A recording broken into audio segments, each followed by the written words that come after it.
তো এই লোকটার কাছে গেলাম আমি, তার নাম হচ্ছে বাদল সরকার, এবং সামহাও যে কোনো কারণেই প্রথমে আমায় কাটিয়ে দেওয়ার চেষ্টা করেন। যাই হোক, উনি রাজি হন এবং ওনার কাছ থেকে আমি খানিকটা শিখি। উৎপল দত্ত, সৌম্যমিত্র এবং নান্দিকার অজিতেশ বন্দ্যোপাধ্যায়, এরা তখন মানে খুব সাকসেসফুলি থিয়েটার করত। তাদের থিয়েটার আমি দেখতে যাচ্ছি, কিন্তু তাদের থিয়েটারের সঙ্গে আমার থিয়েটারটা আমি মেলাতে পারছি না। উমুক তুসুক, এই যে থিয়েটারটাকে একটা ম্যাজিকের মতন জায়গায় নিয়ে যাওয়া, থিয়েটার ম্যাজিক নয়। পলিটিক্স আমার কাছে একটা দর্শন, আর একটা পলিটিক্যাল পার্টিকে সাপোর্ট করা ইজ নট পলিটিক্যাল থিয়েটার। বড় গল্প বা রবীন্দ্রনাথের গল্প আমার মনে হয় না খুব উঁচু মানের। ওনার গান যতটা, গান না করলে রবীন্দ্রনাথের সাহিত্য কতটা উঁচু হতো আমার ধারণা, আমার মনে হয় না। বরং আমার মনে হয় যে অনেক বেশি আধুনিক সুনীলবাবু, শিল্প ডিসাইড করবে বাজার কি খাবে, শিল্প ডিসাইড করবে, আর্টিস্ট ডিসাইড করবে। আর্টিস্টের ভালো লাগছে একটা জিনিস করতে, একটা টেলিফোন বুথে বসে একটা ছেলে প্রেম করছে, এই গানটা একটা লিখলে বাজার খাবে, এটা ভেবে আমি লিখেছি নাকি? শিবপ্রসাদকে খুব বড়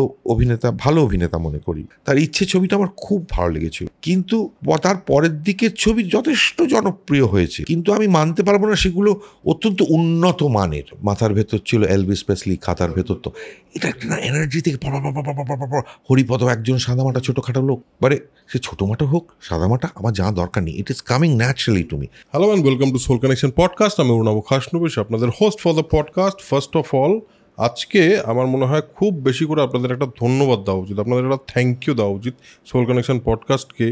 এই সমস্ত পডকাস্টের মাঝখানে অনেক পডকাস্ট হয় আজকাল, যদিও সেই অর্থে আই ক্যান প্রাউডলি সে যে I am one of the first person যে নাকি পডকাস্ট বাংলা শুরু করে, কিন্তু স্টিল এই যে আমার মতো করে একটা কনভারসেশন আমি করার চেষ্টা করেছি এতদিন ধরে, এবং সেটাকে যে আপনারা এত ভালোবাসা দিয়েছেন সেটা সত্যি খুবই ওভারওয়েলমিং। আর আজকে সেটা আরও বেশি বুঝতে পারলাম আমি। তার কারণ হলো, দুদিন আগে অঞ্জন দত্ত আমাকে ফোন করে বললো, ওনাবো আমি একজন সেন্সিটিভ মানুষের সঙ্গে কথা বলতে চাই, কারণ আমি একটা নাটক করেছি, যে নাটকটা আমার জীবনের বোধহয় না আমার জীবনের শেষ নাটক, আরেকটি লিওর বলে, সেইটা নিয়ে আমি তোমার সঙ্গে কথা বলতে চাই। আমার মনে হলো যে you are the best person যার সঙ্গে এই কথাটা বলা যায়। এটা না খুবই খুবই ভ্যালিডেটিং, এবং এখানে আমার মনে হচ্ছে যে আমার শুধু এটা আমাকে বলছেন না উনি, আমার সঙ্গে আপনাদের মতো অসংখ্য দর্শককেও বলছেন, যারা কিন্তু এই সমস্ত কিছুর মধ্যে সোল কানেকশন পডকাস্টকে একটা আলাদা নিশ হিসেবে তৈরি করেছেন, একটা আলাদা ব্র্যান্ড হিসেবে তৈরি করেছেন। আপনাদের প্রাপ্য ধন্যবাদটা, এবং কি করে আর ধন্যবাদ দেবো, কতবার যে থ্যাংক ইউ বলবো আমি জানি না, বাট এই থ্যাংক ইউ বলাটা বোধহয় শেষ হবে না কখনো, এই গ্র্যাটিটিউডটা বোধহয় কখনো শেষ হবে না। আজকের এপিসোডে অঞ্জন দত্তের সঙ্গে আমি কথা বলেছি তার জীবনের বিভিন্ন দিক নিয়ে তো বটেই, কিন্তু স্পেসিফিক্যালি তার সিনেমা, তার গান কি করে সেই সময়ের পলিটিক্সকে ধরেছে, তার গান কি করে সেই সময়ের সমাজকে ধরেছে, কেন সেই গানগুলো তিনি লিখেছেন, কেন তিনি সিনেমা বানিয়েছেন, কেন আজকে শেষ থিয়েটার করছেন, তার জীবনের কালমিনেশনটা কোথায়, তার জীবনটা ঠিক কীভাবে তাকে মানে এগিয়ে নিয়ে গেছে, এবং আজকে 71 বছর বয়সে এসে মানুষটা ঠিক কী ভাবছে। কারণ অঞ্জন দত্ত আমার মনে হয় বাংলা কালচারাল স্পেকট্রাম যদি বলি আমরা, সেই স্পেকট্রামের একজন খুবই ইম্পর্ট্যান্ট মানুষ। কারণ আমাদের ছোটোবেলা তো আমরা সুমনদা, অঞ্জনদাদের গান শুনেই বড় হয়েছি, এবং সেই সময় কোনো দিন ভাবিনি যে অঞ্জনদা উল্টো দিকের সোফায় বসে আমার সঙ্গে তার জীবনের ইনসিকিউরিটিস নিয়ে কথা বলবেন। So it is some way একটু ওভারওয়েলমিং, আসলে এই ব্যাপারটা একটু ইমোশনালও বটে আর কি। সো আজকের এপিসোডে আমার সঙ্গে আছেন দ্য অঞ্জন দত্ত, যাকে বলা উচিত, কারণ তার contribution towards the cultural spectrum, মানে cultural arena is very huge. Sit back, relax and enjoy the podcast.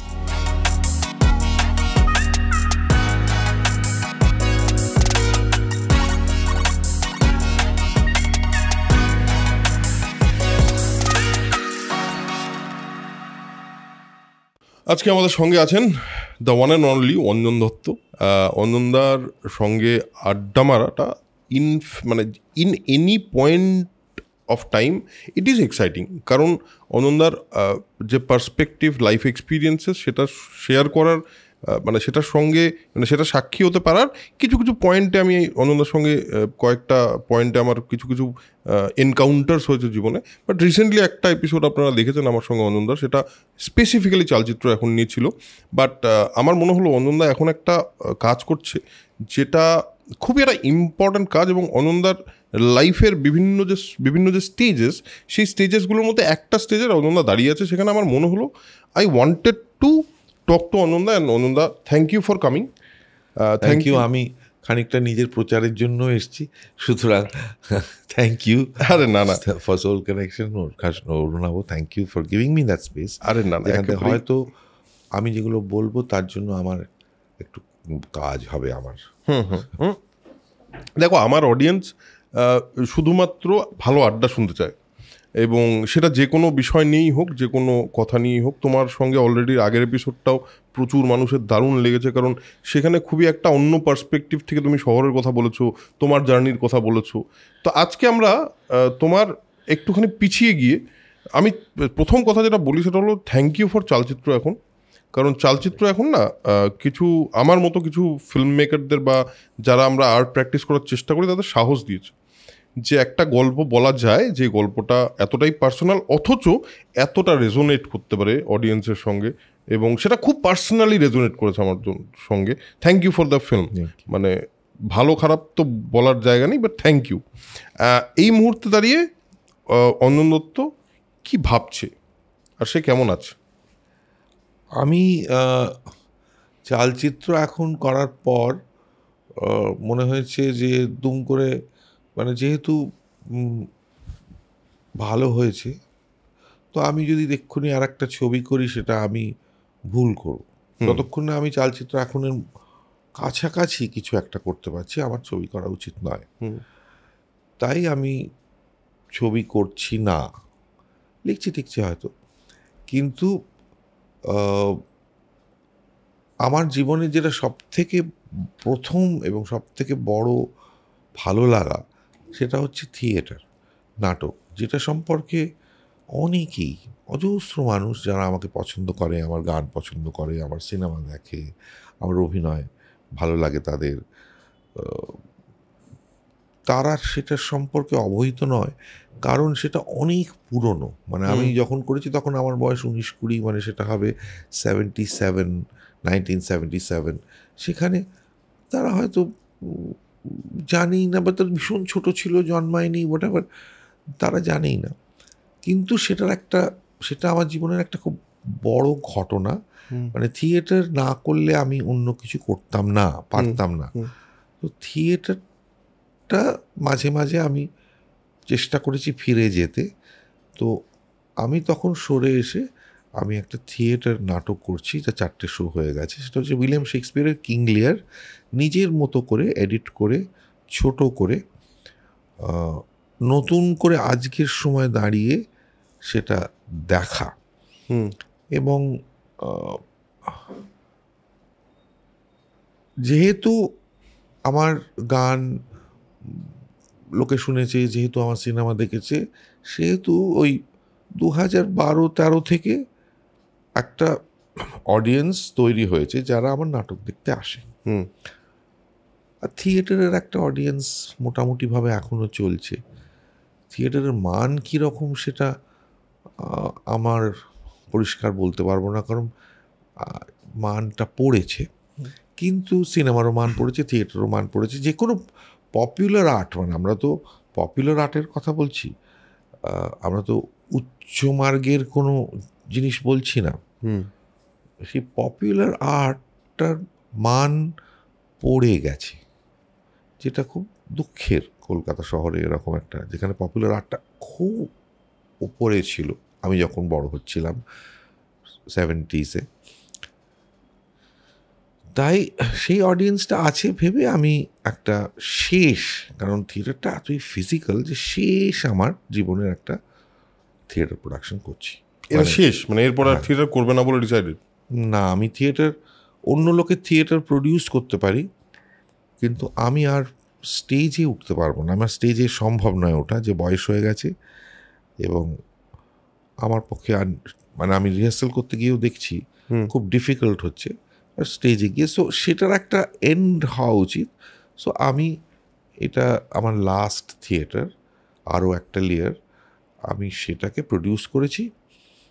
আমি প্রফেশনালি করি এখন, মানে 2012 থেকে প্রফেশনালি করছি।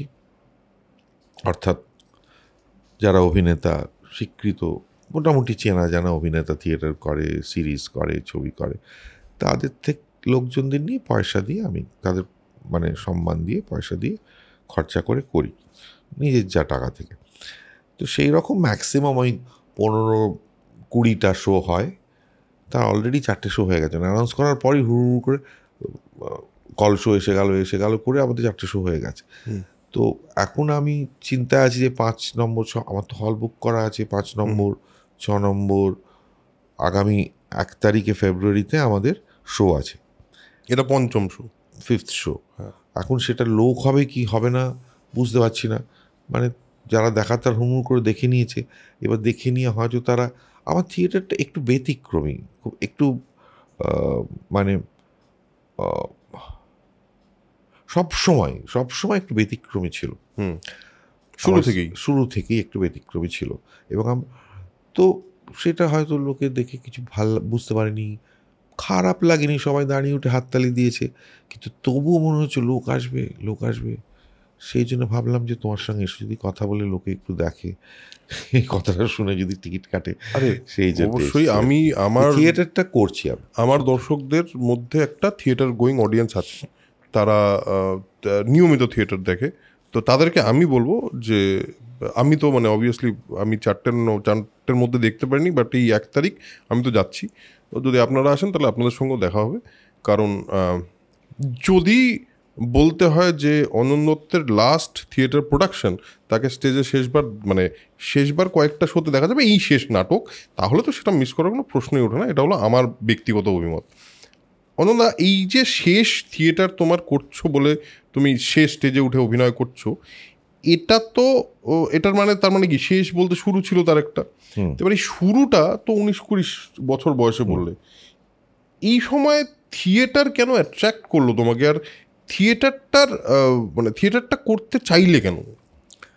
আমি সবসময় মনে হয়েছে যে আমি অভিনয় করতে চাই, মানে সেটা আমার স্কুল থেকে, মানে দার্জিলিংয়ে বোর্ডিং স্কুল থেকেই আমার মনে হয়েছে।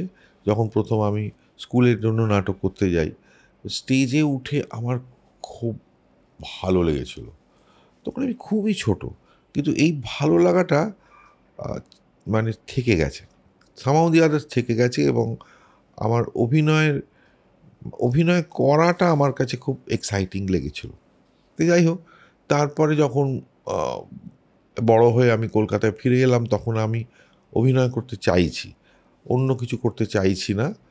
এবং আমার বাবা তো চাইছে আমি বাবার মতো উকিল হব, সেই জন্য তো খরচা করে আমার পাঠিয়েছিল দার্জিলিংয়ে। সেই সময় আমাদের ফ্যামিলিটা একটু মানে আর্থিক অবস্থা, আমরা তো বনেদি বেশ সচ্ছল পরিবারের ছেলে। আমি বনেদি পরিবার, আমার বাবার একটা বড় অফিস ছিল ওল্ড পোস্ট অফিস স্ট্রিটে, সে দায়িত্বটা কে নেবে? আমার তো নেওয়ার কোনো ইচ্ছে নেই। আমাকে পাঠিয়েছে সাহেবী স্কুলে, সেখান থেকে আমি একটা স্বতন্ত্র মানুষ হয়ে ফিরে এসেছি, লেখাপড়া শিখেছি, এবং আমার অভিনয় করতে ইচ্ছে করছে, অভিনয় করা। তখন আমি ফিল্ম ইনস্টিটিউটে যাওয়া খুব ইচ্ছে ছিল, কিন্তু গিয়ে অ্যাক্টিং শেখার, কিন্তু সেটা তো বাবা অ্যালাউ করছে না, যেতে দেবে না। তখন আমি খোঁজ খবর নিয়ে দেখি যে একজন কলকাতায় আছে যে শেখায় অভিনয় করার, এবং সে ফিল্ম ইনস্টিটিউটে মাঝে মাঝে ওয়ার্কশপ বা লেকচার দিতে যায়, লেকচার ডেমনস্ট্রেশন করায়, এবং সে শেখায় অভিনয়। সো অবভিয়াসলি ফিল্ম ইনস্টিটিউটে যায়, লেকচার ডেমনস্ট্রেশন করায়, মানেই সেই খুব ভালো, ঠিক আছে। তখন রোশন তানেজা ফিল্ম ইনস্টিটিউটের মানে বাজ অ্যাক্টিং টিচার, কিন্তু রোশন তানেজার কাছে গিয়ে আমি শিখবো কী করে? তো নাসির, ওম, স্মিতা, শাবানা আজমি, এরা সবাই রোশন তানেজার ছাত্র। তো আমি তখন দেখি তাহলে এই লোকটাকে ধরি। তো এই লোকটার কাছে গেলাম আমি, তার নাম হচ্ছে বাদল সরকার।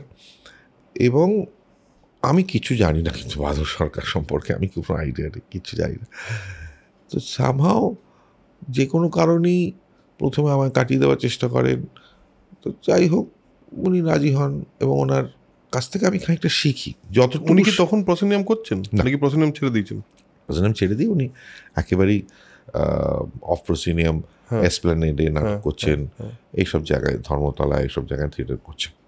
কিন্তু উনি ওয়ার্কশপ করেন, উনি শেখান, মানে that is also part of his work. তো আমি শিখি ওনার কাছ থেকে, মানে যে শেখাটা আমাকে আরও ইন্সপায়ার করে, এবং তখন আমি বুঝতে পারি যে আমি অফকোর্স মানে বাংলায় করতে হবে, বাংলা থিয়েটার করতে হবে। এবং আমি তখন যথেষ্ট পড়াশোনাও করেছি, এবং একটা বিশেষ ধরনের থিয়েটার, বিশেষ ধরনের দর্শন আমাকে অ্যাট্রাক্ট করেছে, সেটা অস্তিত্ববাদ। আমরা এক্সিস্টেন্সিয়ালিস্ট মানে ওই ভারতবর্ষের একটা টাইমে যারা মানে পলিটিক্যাল মুভমেন্ট থেকে একটা এক্সিস্টেন্সিয়ালিস্ট জেনারেশন তৈরি হয়েছিল, আমি সেই জেনারেশনের একজন। আমার কাছে সার্ত্রে খুব ইম্পর্ট্যান্ট, আমার কাছে কামু খুব ইম্পর্ট্যান্ট। তো তাদের নাটক করব, আমি থিয়েটার করতে ইচ্ছে করছে, এবং আমার থিয়েটার নিয়ে লেখাপড়া করেছি আমি। অর্থাৎ আমি থিয়েটারের ফিলসফি, মানে যে ফর্ম সেটা বদলেছে। একটা সময় ন্যাচারালিজম ছিল, তারপর সেটা পাল্টেছে, একটা শেক্সপিয়ারিয়ান, একটা অ্যারিস্টটলিয়ান যুগ ছিল, তারপর শেক্সপিয়ারের যুগ, তারপরে ন্যাচারালিজম, তারপরে ব্রেক্ট, তারপরে আর্থর থিয়েটার অফ ক্রুয়েলটি। এগুলো সম্পর্কে আমার মোটামুটি একটা লেখাপড়া ধারণা হয়ে গিয়েছে। পিটার ব্রুক বলে একজন ভদ্রলোক, তার বই পড়া এ করে টোরে আমি সেই সব মাথায় নিয়ে আমি থিয়েটার করতে আসি। যে থিয়েটারটা তখন অন্যান্য যা থিয়েটার চলছে সেগুলো যথেষ্ট উচ্চমানের, কিন্তু আমি তার সঙ্গে নিজেকে মেলাতে পারিনি। আমি সেই সময় তো উৎপল দত্ত, সৌম্য মিত্র, আমার সিনিয়র জেনারেশন হচ্ছে বলা যায় the first generation of group theatre. Group theatre movement is the first জেনারেশনই বলবো তাদের, নবান্ন যদি শুরু হিসেবে দেখি আমি। উৎপল দত্ত, সৌম্য মিত্র এবং নান্দিকার, অজিতেশ বন্দ্যোপাধ্যায়, এরা তখন মানে খুব সাকসেসফুলি থিয়েটার করছে। তাদের থিয়েটার আমি দেখতে যাচ্ছি, কিন্তু তাদের থিয়েটারের সঙ্গে আমার থিয়েটারটা আমি মেলাতে পারছি না। আমার থিয়েটার বলতে আমার নয়, যে থিয়েটারটা আমি বিশ্বাস করি থিয়েটারের ভাষা হচ্ছে পৃথিবীর ভাষা। মানে থিয়েটারের কোনো মৌলিকত্ব নেই। মানে মানে যেহেতু মানে একটা টেক্সট, একটা যে কোনো ক্লাসিক্যাল টেক্সট দরকার লাগে থিয়েটার করতে, সেই টেক্সটটা শেক্সপিয়ারের হতে পারে, সেই টেক্সটটা সোফোক্লিসের হতে পারে, সেই টেক্সটটা রবীন্দ্রনাথের হতে পারে, সেই টেক্সটটা যার কিছু হতে পারে, কিন্তু সেটা জাপানি ভাষাও হতে পারে, সেটা ইটালিয়ান ভাষাও হতে পারে, সেটা বাংলা ভাষাও হতে পারে।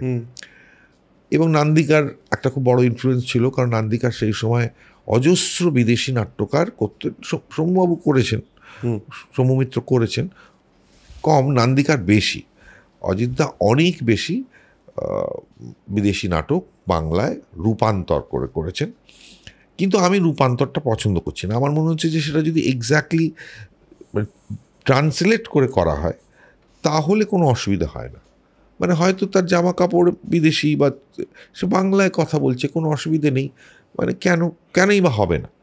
তো সেই কারণে আমি চুজ করি যে অনুবাদ করে করব। অর্থাৎ যদি কেউ মহাভারত ইংরেজিতে করে, তাহলে সেই মহাভারতের চরিত্রগুলো তো অর্জুনকে অর্জুনাই বলবে, ভীমাই বলবে, তা সে অর্জুনকে অ্যালেন করে দেবে না।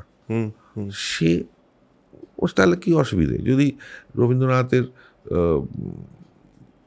বিসর্জনে ম্যাক্সিমাম কি রাঘুপাতি হয়তো বলবে, মানে কিন্তু রাঘুপাতিটা রবার্ট করে দেবে না, হয় না সেটা।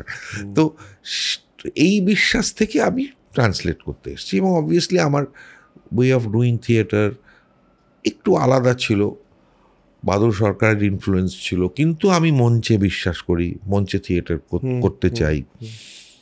তো লোক খুব কম আসতো, একেবারেই আসতো না, কিন্তু টিকিট বেচে আমরা করতাম। একটা দল হয়েছিল, নাম ওপেন থিয়েটার, এবং লাইক মাইন্ডেড, আমরা যারা তখন থিয়েটার করেছি সবাই লাইক মাইন্ডেড লোকজন। এরকম নয় যে তার অন্য কিছু ভালো লাগে সে আমার সঙ্গে করছে বলে করছে, সেরকম নয়। We are all like minded people. এবং আমি তখন একটু ছোট ছিলাম অন্যদের থেকে, কিন্তু আমি ডিরেকশন দিয়েছি, অভিনয় করিনি। এবং আমার একটা মোটামুটি ধারণা আছে যে কিরম থিয়েটার আমি করতে চাই, কি আমার ইন্সপিরেশন। সো লোকে যারা থিয়েটার, বাংলা থিয়েটার দেখতো, করে ভিড় করে আসতো না, একটু বুঝতে পারছে না। কিন্তু কিছু মানুষ, বিশেষ করে মানে সমালোচক বা কিছু থিয়েটারের লোকজন, শামানন জালান স্পেশালি, আমার এখনও মনে আছে পাড়া থেকে শামানন জালান খুব ইন্সপায়ার্ড হয়েছেন আমার কাজ দেখে, বাহ খুব ভালো হচ্ছে। কিছু চিত্র পরিচালক এইরকম আস্ত টাস্ত দেখতে, সন্দীপন চট্টোপাধ্যায় লেখক, ওনার সঙ্গে উনি আমার নাটক দেখতে এসে খুব ভালো লেগেছিল, বলছিল বাহ ভালো তো করছো। তো এইরকম একটা মোটামুটি আসতো লোকজনের রিয়াকশন, মানে সেই অর্থে অন্যান্য সেই সময় যারা থিয়েটার করছেন তারা দেখেছেন বা তাদের কাছে অবভিয়াসলি খবর যায় যে এই ধরনের একটা নতুন, মানে তুমি অবভিয়াসলি যেটা বলছো যে তোমার আইডিয়াটা ওয়াজ সব কিছু থেকে ইন্সপায়ার্ড হলেও তার মধ্যে একটা অরিজিনালিটি ছিল, বা তোমার মতো না, করে আমার অরিজিনালিটি বলতে আমি যেটা করছি সেটা হয়তো পিটার ব্রুক করছেন, বা সেটা হয়তো জার্মানিতে অন্য কেউ করছে, সেই রকম সেটাকে বঙ্গীকরণ করে বাংলায় মানে আনা বা থিয়েটারকে কখনো আমার মনে হয়নি যে থিয়েটারটা ইজ অভিনেতা ইজ সর্বস্ব। সুতরাং টেকনিক্যাল জিনিসপত্র ইজ ইমমেটেরিয়াল, ওটা পরে, ওটা টেকনিক দিয়ে কিছু হয় না থিয়েটারে। Theatre cannot try to imitate সিনেমার মতন হয় না।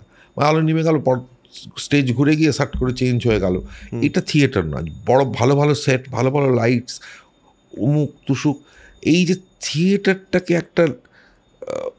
একটা ম্যাজিকের মতন জায়গায় নিয়ে যাওয়া, থিয়েটার ম্যাজিক নয়, থিয়েটার ওটা হতে পারে না। থিয়েটার বিশাল সেট, বিশাল লাইটস, বিশাল এইসব প্রয়োজন নেই। থিয়েটার একটা অ্যাক্টর এবং একটা অডিয়েন্স এবং একটা খালি মঞ্চ হলেও হয়। হ্যাঁ, মিনিমাল যতটুকু লাগে, খুব অ্যাবস্ট্র্যাক্ট জিনিসপত্র দরকার।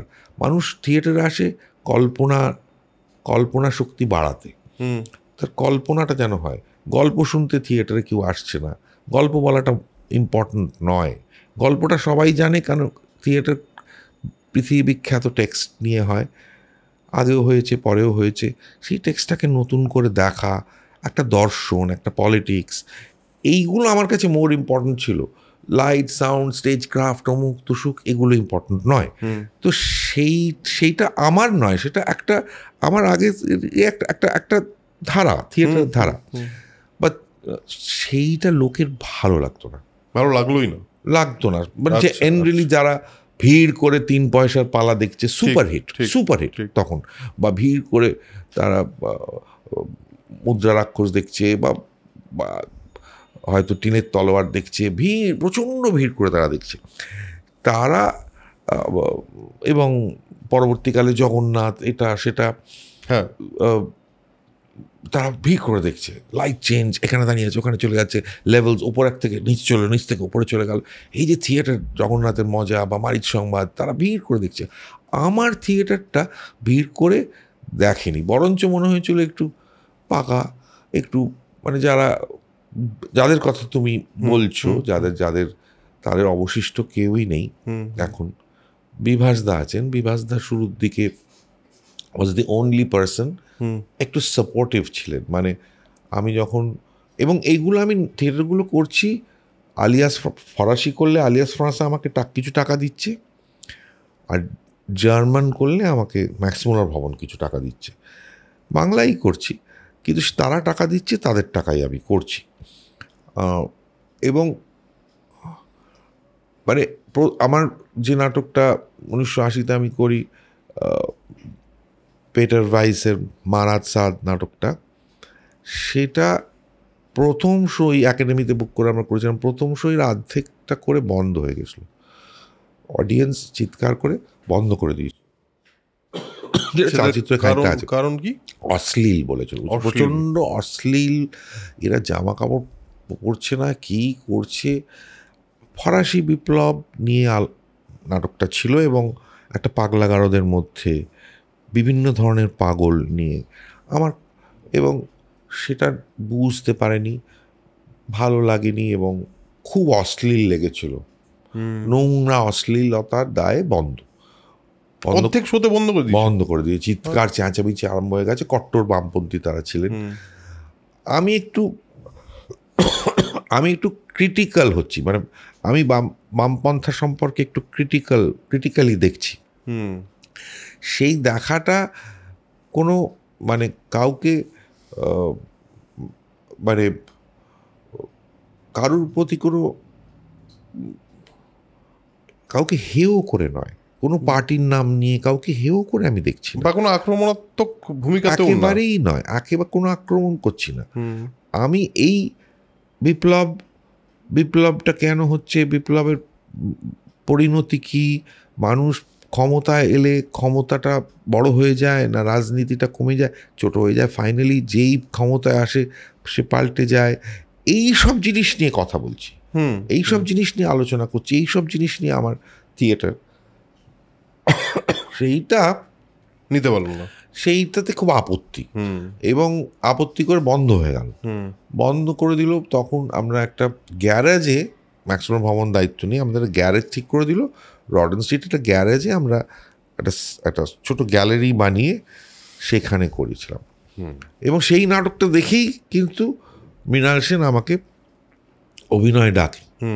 অর্থাৎ মৃণাল সেন তার মধ্যে কোনো আক্রমণাত্মক কিছু পাইনি, মৃণালবাবু তো মানে কনফার্ম মার্কসিস্ট একদম। কিন্তু মৃণালবাবুর খুব ইন্টারেস্টিং লেগেছিল যে এই ছেলেটা অন্যভাবে জিনিসটা দেখছে। অবভিয়াসলি আমিও লেফট অফ দ্য সেন্টার, আমিও তো মার্কসিজম নিয়ে পড়াশোনা করেছি, আমিও তো জানি যে মানে ক্যাপিটালিজম এর ক্ষয়ক্ষতি, কনজিউমারিজম একটা ধরনের ভায়োলেন্স নিয়ে আসে, আমি সবই জানি, এবং ব্রেক্সট আমার ভালো লাগে। কিন্তু ব্রেক্সটের নাটক করে আমি কোনো পলিটিক্যাল পার্টির প্রচার করতে চাই না। পলিটিক্স আমার কাছে একটা দর্শন, আর একটা পলিটিক্যাল পার্টিকে সাপোর্ট করা ইজ নট পলিটিক্যাল থিয়েটার আমার কাছে। রবীন্দ্রনাথের বিসর্জনটাকে এখনকার সময় দাঁড়িয়ে নতুন করে দেখতে পাওয়াটা একটা পলিটিক্যাল থিয়েটার। ঠিক, বিসর্জনের গল্প, জয়সিংহ, অপর্ণার প্রেম, এই গল্প বলার থেকেও ওই নাটকটাকে বা শেক্সপিয়ারের হ্যামলেটটাকে নতুন করে আজকের সময় দাঁড়িয়ে দেখতে পাওয়াটা একটা রাজনৈতিক থিয়েটার। ঠিক, তো যাই হোক, তখন সেটা লোকে মনে হয়নি, বন্ধ টন্ধ করে দিয়েছিল। তো তখন তারপরে মৃণাল সেন আমাকে পারেন, আর আমি তারপর দেখি যে এখানে হবে না এই থিয়েটার আমার করতে ভালো লাগছে, আমার এক্সাইটিং লাগছে, আমার মানে ইচ্ছে করছে করতে। তখন আমি চেষ্টা করি জার্মানি চলে যাওয়ার, জার্মানিতে গিয়ে থিয়েটার করার জন্য। যেটা চলচ্চিত্র এখনো অনেকটা তার একটা সেই গল্পটার অনেকটাই আছে, তোমার জার্মানি চলে যাওয়ার ফ্রাস্ট্রেশন বা তোমার ইচ্ছে কেন চলে যেতে চাও, এই ব্যাপারটা তো চলচ্চিত্রতে অনেক। হ্যাঁ, মানে যেটা নিয়ে তখন মৃণালবাবুর সঙ্গেও আমার হতো যে সমষ্টি ইম্পর্টেন্ট না ব্যক্তি ইম্পর্টেন্ট। ঠিক, আমার কাছে ব্যক্তি অলওয়েজ ইম্পর্টেন্ট, ব্যক্তি ইজ মোর ইম্পর্টেন্ট দ্যান সমষ্টি। একটা ব্যক্তির ভয়েস সবসময় থাকবে, সোশ্যালিজম এলেও থাকা উচিত। ব্যক্তির ভয়েস হারিয়ে গেলে সোসাইটি, সমাজ নষ্ট হয়ে যাবে, মানে ব্যক্তির কথা শুনতে হবে। সেই ব্যক্তি অলওয়েজ, মানে সমষ্টি এলেই একটা ব্যক্তি থাকবে। যাই হোক, সেইটা তারপর আমি জার্মানি চলে যাই, এবং 3 বছরের একটা চাকরি নিয়ে আমি ম্যাক্সিমাম ভবনের সাহায্যে, ওখানকার একজন থিয়েটার মানে লেখক আমাকে খুব সাহায্য করেছিল, অ্যান্ড আমি চলে গিয়ে ওখানে থিয়েটার করি, থিয়েটার করি মানে ব্যাক স্টেজ, এবং অভিনয় করছো না তখন? না, ব্যাক স্টেজ, এবং পৃথিবীর থিয়েটার আমি দেখে ফেলি, মানে যেটা আমি কলকাতা বসে বসে বই পড়ে এখানে করে করেছি, ভিএইচএস টিএইচএস খুঁজে আমেরিকান সেন্টারে গিয়ে ম্যাক্সিমাম ভবনে ভিএইচএসে দেখছি, সেটা আমি একদম সামনাসামনি গিয়ে দেখতে পাচ্ছি এবার। এবং আমার আরও অনেক ফুলে গেল আমার কাছে পুরো জিনিসটা, কিন্তু আমি বুঝতে পারলাম এটা করে আমি পারবো না, সাস্টেন করতে পারবো না নিজেকে, আমি রোজগার করতে পারবো না। ঠিক, তো করে খেলাম। তারপরে তুমি ভারতে ফিরলে কোন সালে? আমি 84-এর ওরকম সময় জাস্ট খারিজ করে চলে গিয়েছিলাম। হ্যাঁ, আমি 3 বছর পুরো কাটাইনি। আমি কি করব, প্রথমত যে থিয়েটার করছি সেই থিয়েটার করে সংসার চলবে না, দ্বিতীয়ত এই থিয়েটার যদি আমি করতে চাই তাহলে তো আরও আমাকে মারবে, আরও মারবে। আর তার মধ্যে কি ওয়ার্ল্ড থিয়েটারের সঙ্গে তোমার পরিচয় হয়ে গেছে, তখন তোমার মাইন্ডটা আরও বেশি লিবারেটেড হয়ে গেছে। আমি তখন কোনো অ্যাক্টরের কোনো জামা কাপড় দেখছি না,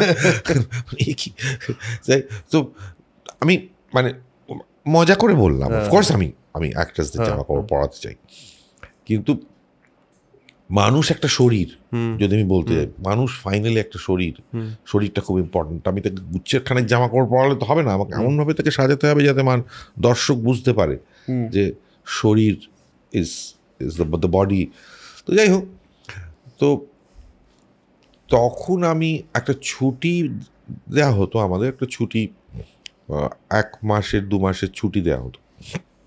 ছুটিটা নিয়ে কোথায় যাবে, আমি তো বুঝতে পারছি না আমি কী করব।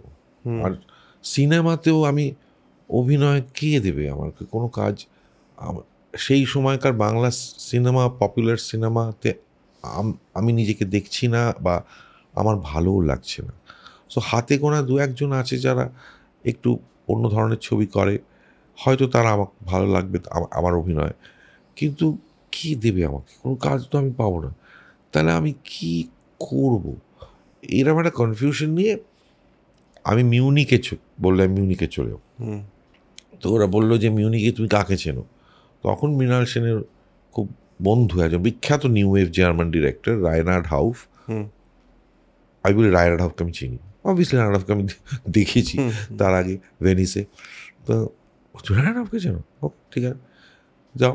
টিকিট কেটে দিল, টিকিটটা দিয়ে দিল, আর টাকা পয়সার খরচা একটা ওই ছুটির মাসটাও টাকা দিত, মানে মাইনেটা চলতো। তো এবার রায়নার্ড হাউফ আমাকে এয়ারপোর্টে নিতে এসে বলে, আমিও ভাবতেও পারিনি রায়নার্ড হাউফ এয়ারপোর্টে আসবে আবার নিতে। ওর বাড়িতে আমি গিয়ে রাখলো, ওর বাড়িতে আমি অজস্র VHS ক্যাসেটে আমি সিনেমা দেখতাম, এবং সেটা পৃথিবীর বিভিন্ন সিনেমা। হ্যাঁ, French new wave, German new wave, Hollywood, independent cinema. আমি অত সিনেমা কোনোদিন দেখিনি। আমি সিনেমা দেখেছি, স্কুলেই সিনেমা দেখেছি, কিন্তু পপুলার হলিউড সিনেমা দেখে বড় হয়েছে। এত সিনেমা আমি দেখিনি। এবং সিরিয়াসলি অরুণাভ, আমি মৃণাল সেনের সিনেমা, সত্যজিৎ রায়ের সিনেমা, ঋত্বিক ঘটকের সিনেমা, অমুক তমুক, আদুর গোপালকৃষ্ণ, আমি দেখছি ওখানে চুপ করে বসে বসে সারাদিন ধরে। আর রায়নার এসে বলছে, কী হলো, এখানে থিয়েটার দেখতে যাও, শুটিং আছে আজকে, যাবে নাকি শুটিং দেখতে? আমি হ্যাঁ, শুটিং দেখতে যাবো।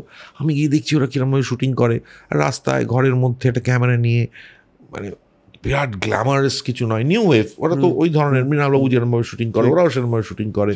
গাড়িতে মেকআপ ফেকআপ নিয়ে অ্যাক্ট্রেস চলে এলো, আরে বাবা, এ তো বিরাট অ্যাক্ট্রেস, জুটা লাম্পে, এ কি এরমভাবে শুটিং করে? তো এইগুলো দেখে টেকে আমি আরও এক্সাইটেড হয়ে যাই। আমি যাকে একটা জিনিস করা যেতে পারে, সেটা হচ্ছে যে আমার মতন করে আমি সিনেমাটা যদি করতে পারি, তাহলে হয়তো আমি করতে অভিনয় না করে যে সিনেমা করতে পারি, স্ক্রিপ্ট লিখতে পারি, এই সব দিকে মনটা আমার গেল। যে তাহলে অ্যান্ড সিরিয়াসলি এইগুলো দেখেই আমার হলো এটা, মানে এগুলো না দেখলে আমার হতো না। তখন মনে হতো সিনেমা একটা বিশাল জিনিস, বিশাল বড় ব্যাপার, বাবা ওখানে কে দেবে। কিন্তু এই ধরনের সিনেমা দেখে, নিউ ওয়েভ সিনেমা দেখে আমারও মনে হলো, ভুবন সোমটা দেখে, আরে আমি তো এটা করতে পারি, এটা তো ইন্টারেস্টিং, এটা কিছুই নেই, ছোট্টর ওপর করে দিয়েছে, এরকম একটা গল্প নিয়ে আমি তো করতে পারি, নিজে লিখবো বা কিছু করবো করে, আমার মনে হলো এটা করতে পারি।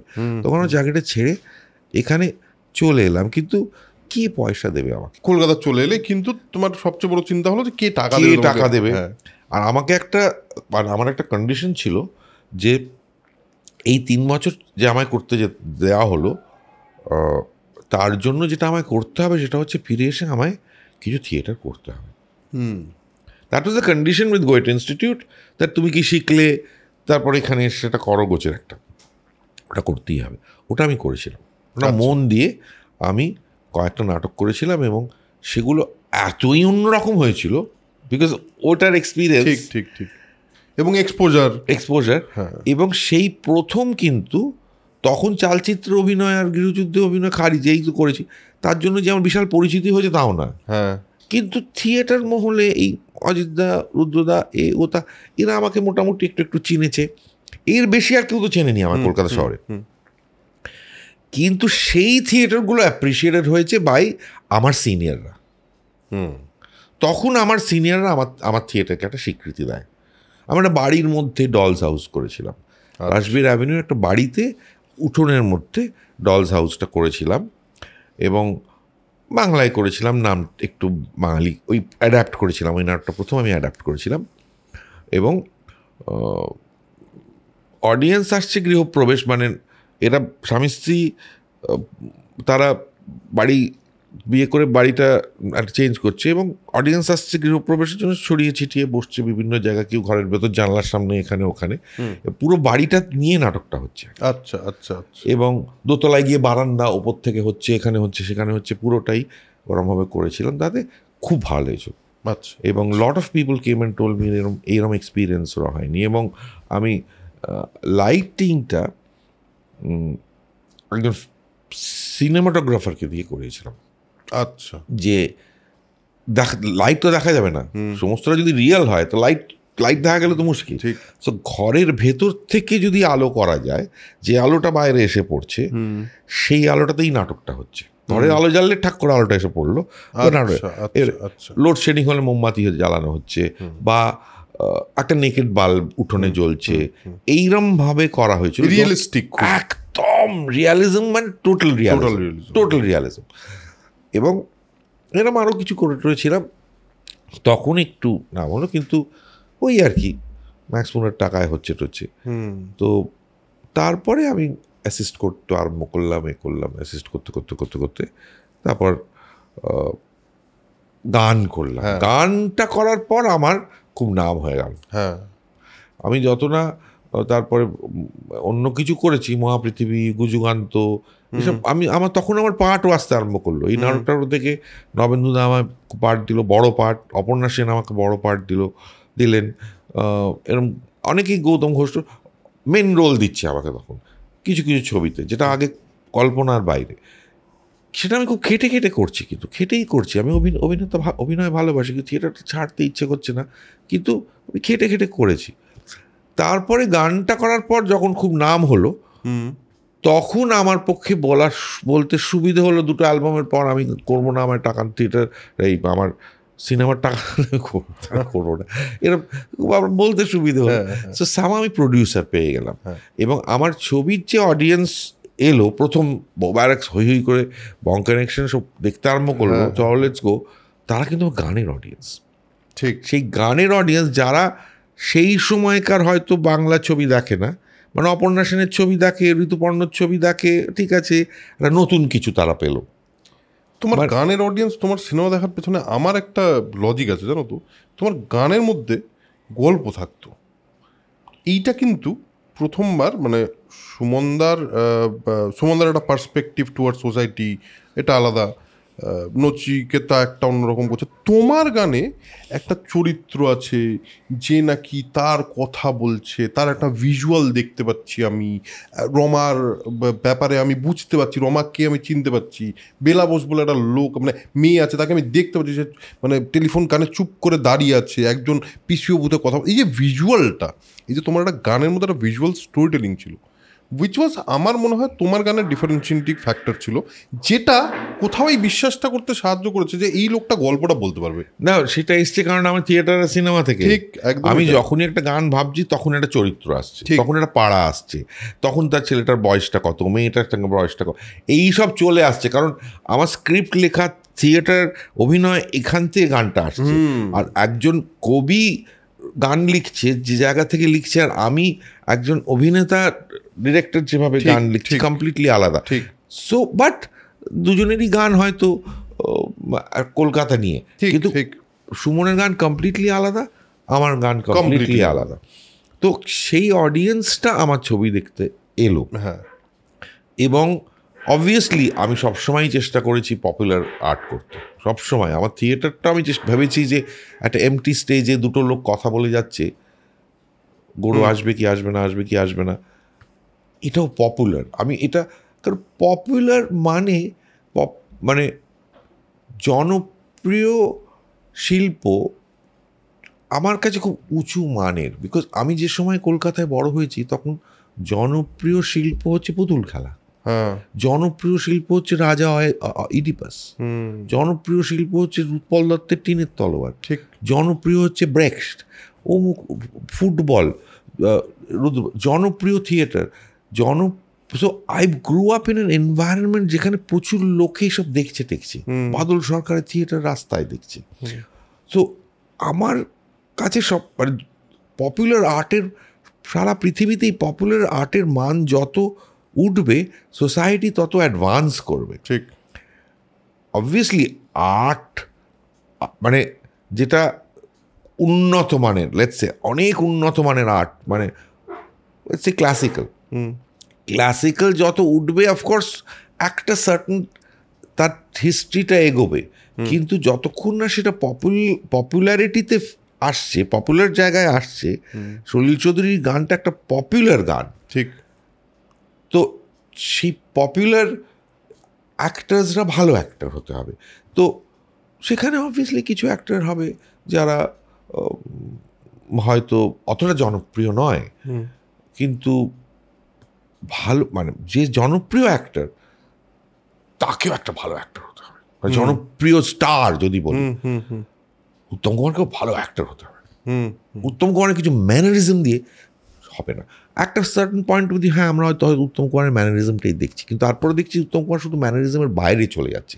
হি ইজ গিভিং সামথিং এলস, আর একটা অন্য চরিত্র দিতে আরম্ভ করছে।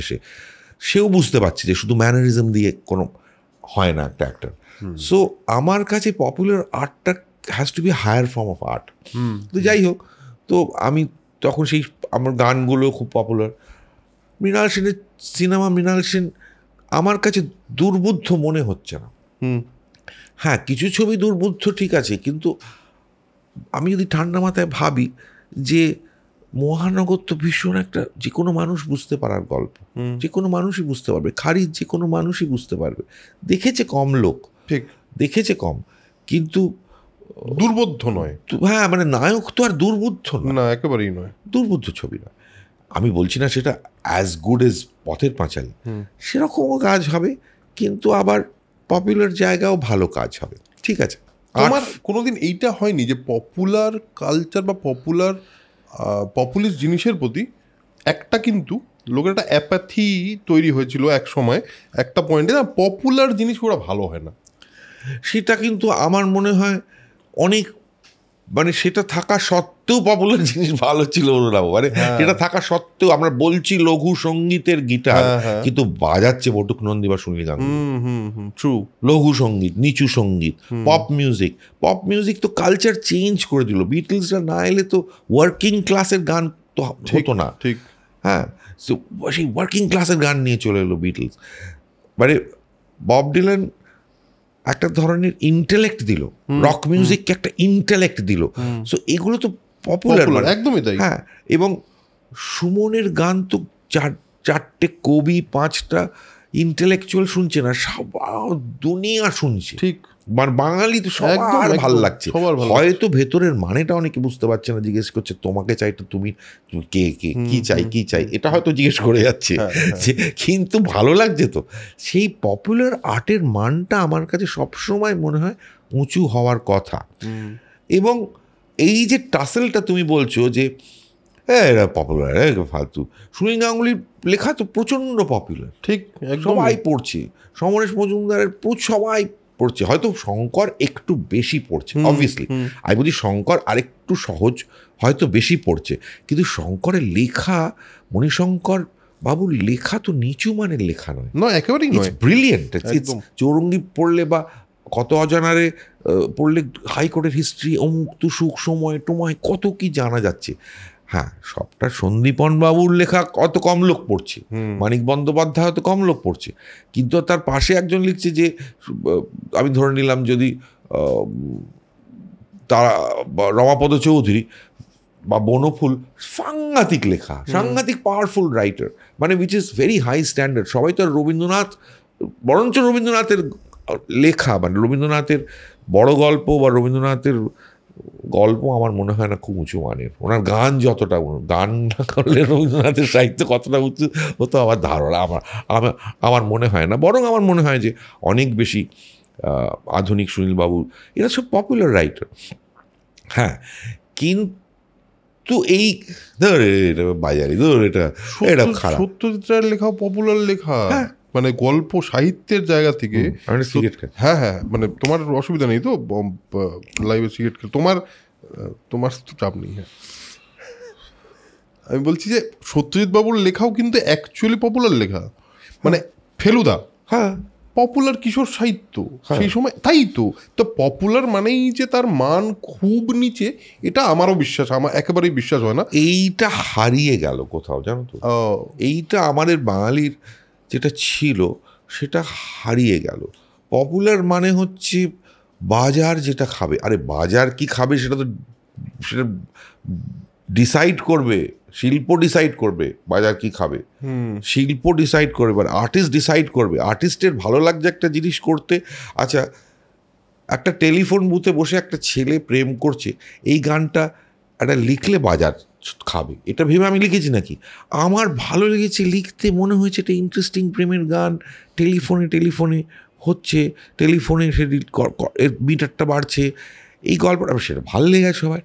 এইটা ভাল লাগবে বলে কি আমি লিখছি? তুমি লিখেছো বলে লোকের ভাল লেগেছে, লোকের ভাল লেগে গেছে। সো আমার যেটা ভাল লাগছে, যদি সেটা একটা খুব জেনুইন ভালো লাগা হয়, এবং যদি সেটার মধ্যে একটা সার্টেন ইন্টেলিজেন্স থাকে, বুদ্ধি থাকে, ইমোশন থাকে ঠিকঠাকভাবে, তাহলে লোকের ভালো লাগতে বাধ্য বলে আমার মন তাই বলে। তো সেইটা ভেবে তো মানে একটা পপুলার জিনিস বানাবো বলে তো পপুলার জিনিস বানানো যায় না বলেই আমার মনে হয়। আমার সেটা বিশ্বাস করি না আমি, যে সেইটার দিকে চলে গেল যখন, তখনই কিন্তু আমাদের এত বড়, আমি খুব প্রাউড, আমি ব্যক্তিগতভাবে নিশ্চয় তুমি, আমাদের বাংলা সংস্কৃতি নিয়ে আমরা খুব গর্বিত। ইন অল স্ফিয়ার্স এইরকম লেভেল অফ, মানে উচ্চাঙ্গ সঙ্গীতই দেখো, এমনি পপুলার গানই দেখো, মানে সিনেমাই দেখো, মানে সত্যজিৎ রায় রয়েছে, আবার আপনজনও হচ্ছে তপন সিং, মানে এই যে এত রকম জিনিস হচ্ছে সেখানে, শহরের মজুমদার একরকম গল্প লিখছেন, আবার সুনীল গাঙ্গুলি আর একরকম গল্প লিখছেন, এই যে ব্যাপ্তি অফ কালচার, উদয়শঙ্কর নাচছে, গ্রেট পিপল, সেইখান থেকে এই যে পড়ে যাবার মূল কারণ হচ্ছে আমার মনে হয় popular, the fall of popular culture, quality of popular culture যদি পড়ে যায়, তাহলে যেটা হয় সেটা হচ্ছে বিজ্ঞাপন, মানে খবর, মিডিয়া, এই সব তো ভীষণ উঁচু মানের ছিল, কলকাতায় ডেফিনেটলি ছিল। পপুলার করার জন্য আমার ধারণা লোকে ভাবছে যে পপুলার কালচারটাই হলো ক্রিঞ্জ কালচার, যেই কালচারটায় লোকের একটুখানি, মানে কি বলবো, জোর করে ভয়ের কালচার, নিউজের ক্ষেত্রে, মিডিয়ার ক্ষেত্রে আমি বলি, ভয় লোকে খুব খায়, তাই জন্য ভয়টাকে আর একটু বেশি প্রমোট করা হোক, এইটা একটা মিডিয়ার কালচার। সিনেমার ক্ষেত্রে হচ্ছে, আচ্ছা এইটা ওয়ার্ক করেছে বলে এইটা পপুলার, মানে আমাকে এইটাই বানাতে হবে, কন্টিনিউ করে যেতে হবে। থিয়েটারের ক্ষেত্রে আমার মনে হয়, তাও আমি অনেক থিয়েটার দেখি, যে থিয়েটারগুলো দেখে আমার মনে হয় যে থিয়েটারে ভালো কাজ তাও হয়, তাও একটা চেষ্টা আছে থিয়েটারে যে হ্যাঁ, এবং সেটা পপুলারও হয়। আমি নিজেই রিসেন্টলি কয়েকটা থিয়েটার দেখলাম যেটা হাউসফুল, যেটা আমি টিকিট পাইনি, সেটা ভালো খারাপের বাইরে পয়েন্টটা হলো তৈরি করছে কেউ একটা, এবং লোকজন সেটা দেখছে। হ্যাঁ, আমি বলছি যে দর্শক বোকা বা বুদ্ধিমান নয় বা অশিক্ষিত, এই জিনিসটা যখনই আমাদের মধ্যে মনে হতে আরম্ভ হয়েছে, যে তখনই দ্য ফল হ্যাজ হ্যাপেন। ঠিক, থিয়েটার, তুমি যেটা বলছো, থিয়েটার যারা করে হয়তো তারা দর্শককে খুব একটা বোকা মনে করে না, হয়তো কৌশিক সেন, হয়তো সুমন মুখোপাধ্যায়, হয়তো ব্রাত্য বসু, এরা দর্শককে না একদম খুব বোকা মনে করে না, হয়তো সেই জন্যই কোথাও গিয়ে থিয়েটারটা এখনো একটু মানুষ, বুদ্ধিমান মানুষরা যাচ্ছে। ঠিক, কিন্তু সিনেমাতে অনেকে যাচ্ছে না, যা দেখতেই চাইছে না, তারা বাঙালি, তারা বাড়িতে বসে অন্য কিছু করছে, তারা অ্যামাজনে কিছু একটা দেখছে টেকছে, তারা বাংলা সিনেমা দেখছে না ভালো, কারণ তাদের ভাল লাগছে না, তাদের বোকামি লাগছে।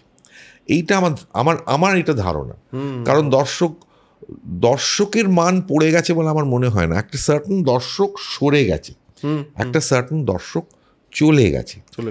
কারণ যদি আমি দেখি যে 90s গোড়ার দিকে একটা হিউজ কালচারাল চেঞ্জ আনলো সুমন, তারপরে আমরা কয়েকজন মিলে একটা গানের মাধ্যমে হঠাৎ জিনিসটা পাল্টে গেল। হ্যাঁ, হিন্দি গান শুনছে সব, হঠাৎ বাংলা গান শুনতে আরম্ভ করলো এবং সেই বাংলা গানটা একদম নিচু মানের রথো ঢাকঢোল পিটিয়ে নয়, গিটার বাজিয়ে আধুনিক গান একদম লোকে শুনছে, এবং যেটা সেই সময়কার কথা বলছে, এবং যে গায়ক সেই গান করছে, সেই গিটার বাজাচ্ছে, সেই লিখছে, and he is a star একদম হয়ে গেল। আমি এত কিছু লেখাপড়া করে এত কিছু শিখে যেটা করতে পারি, গান করে সেটা হিউজ হিউজ হয়ে গেল স্টার। আমার রোজগার তুমি ভাবতে পারো না, আমার বাবার সমস্ত দেনা আমি শোধ করেছিলাম গান করে। হ্যাঁ, গান করে। তো মানে খারাপও লাগছে, মঞ্চে উঠে আমার থিয়েটার করতে ইচ্ছে করছে, কিন্তু গান গাইতে হবে আমাকে। আমার এরকম অনেক জায়গা হয়েছে যে আমি এখানে থিয়েটার করলে ভালো হতো, কিন্তু গান করতে হতো, ঠিক আছে গানই করি। সো আমার খারাপ লেগেছে, কিন্তু বিকজ আমার ভেতরে আমার থিয়েটার করতে খুব ইচ্ছে করছে।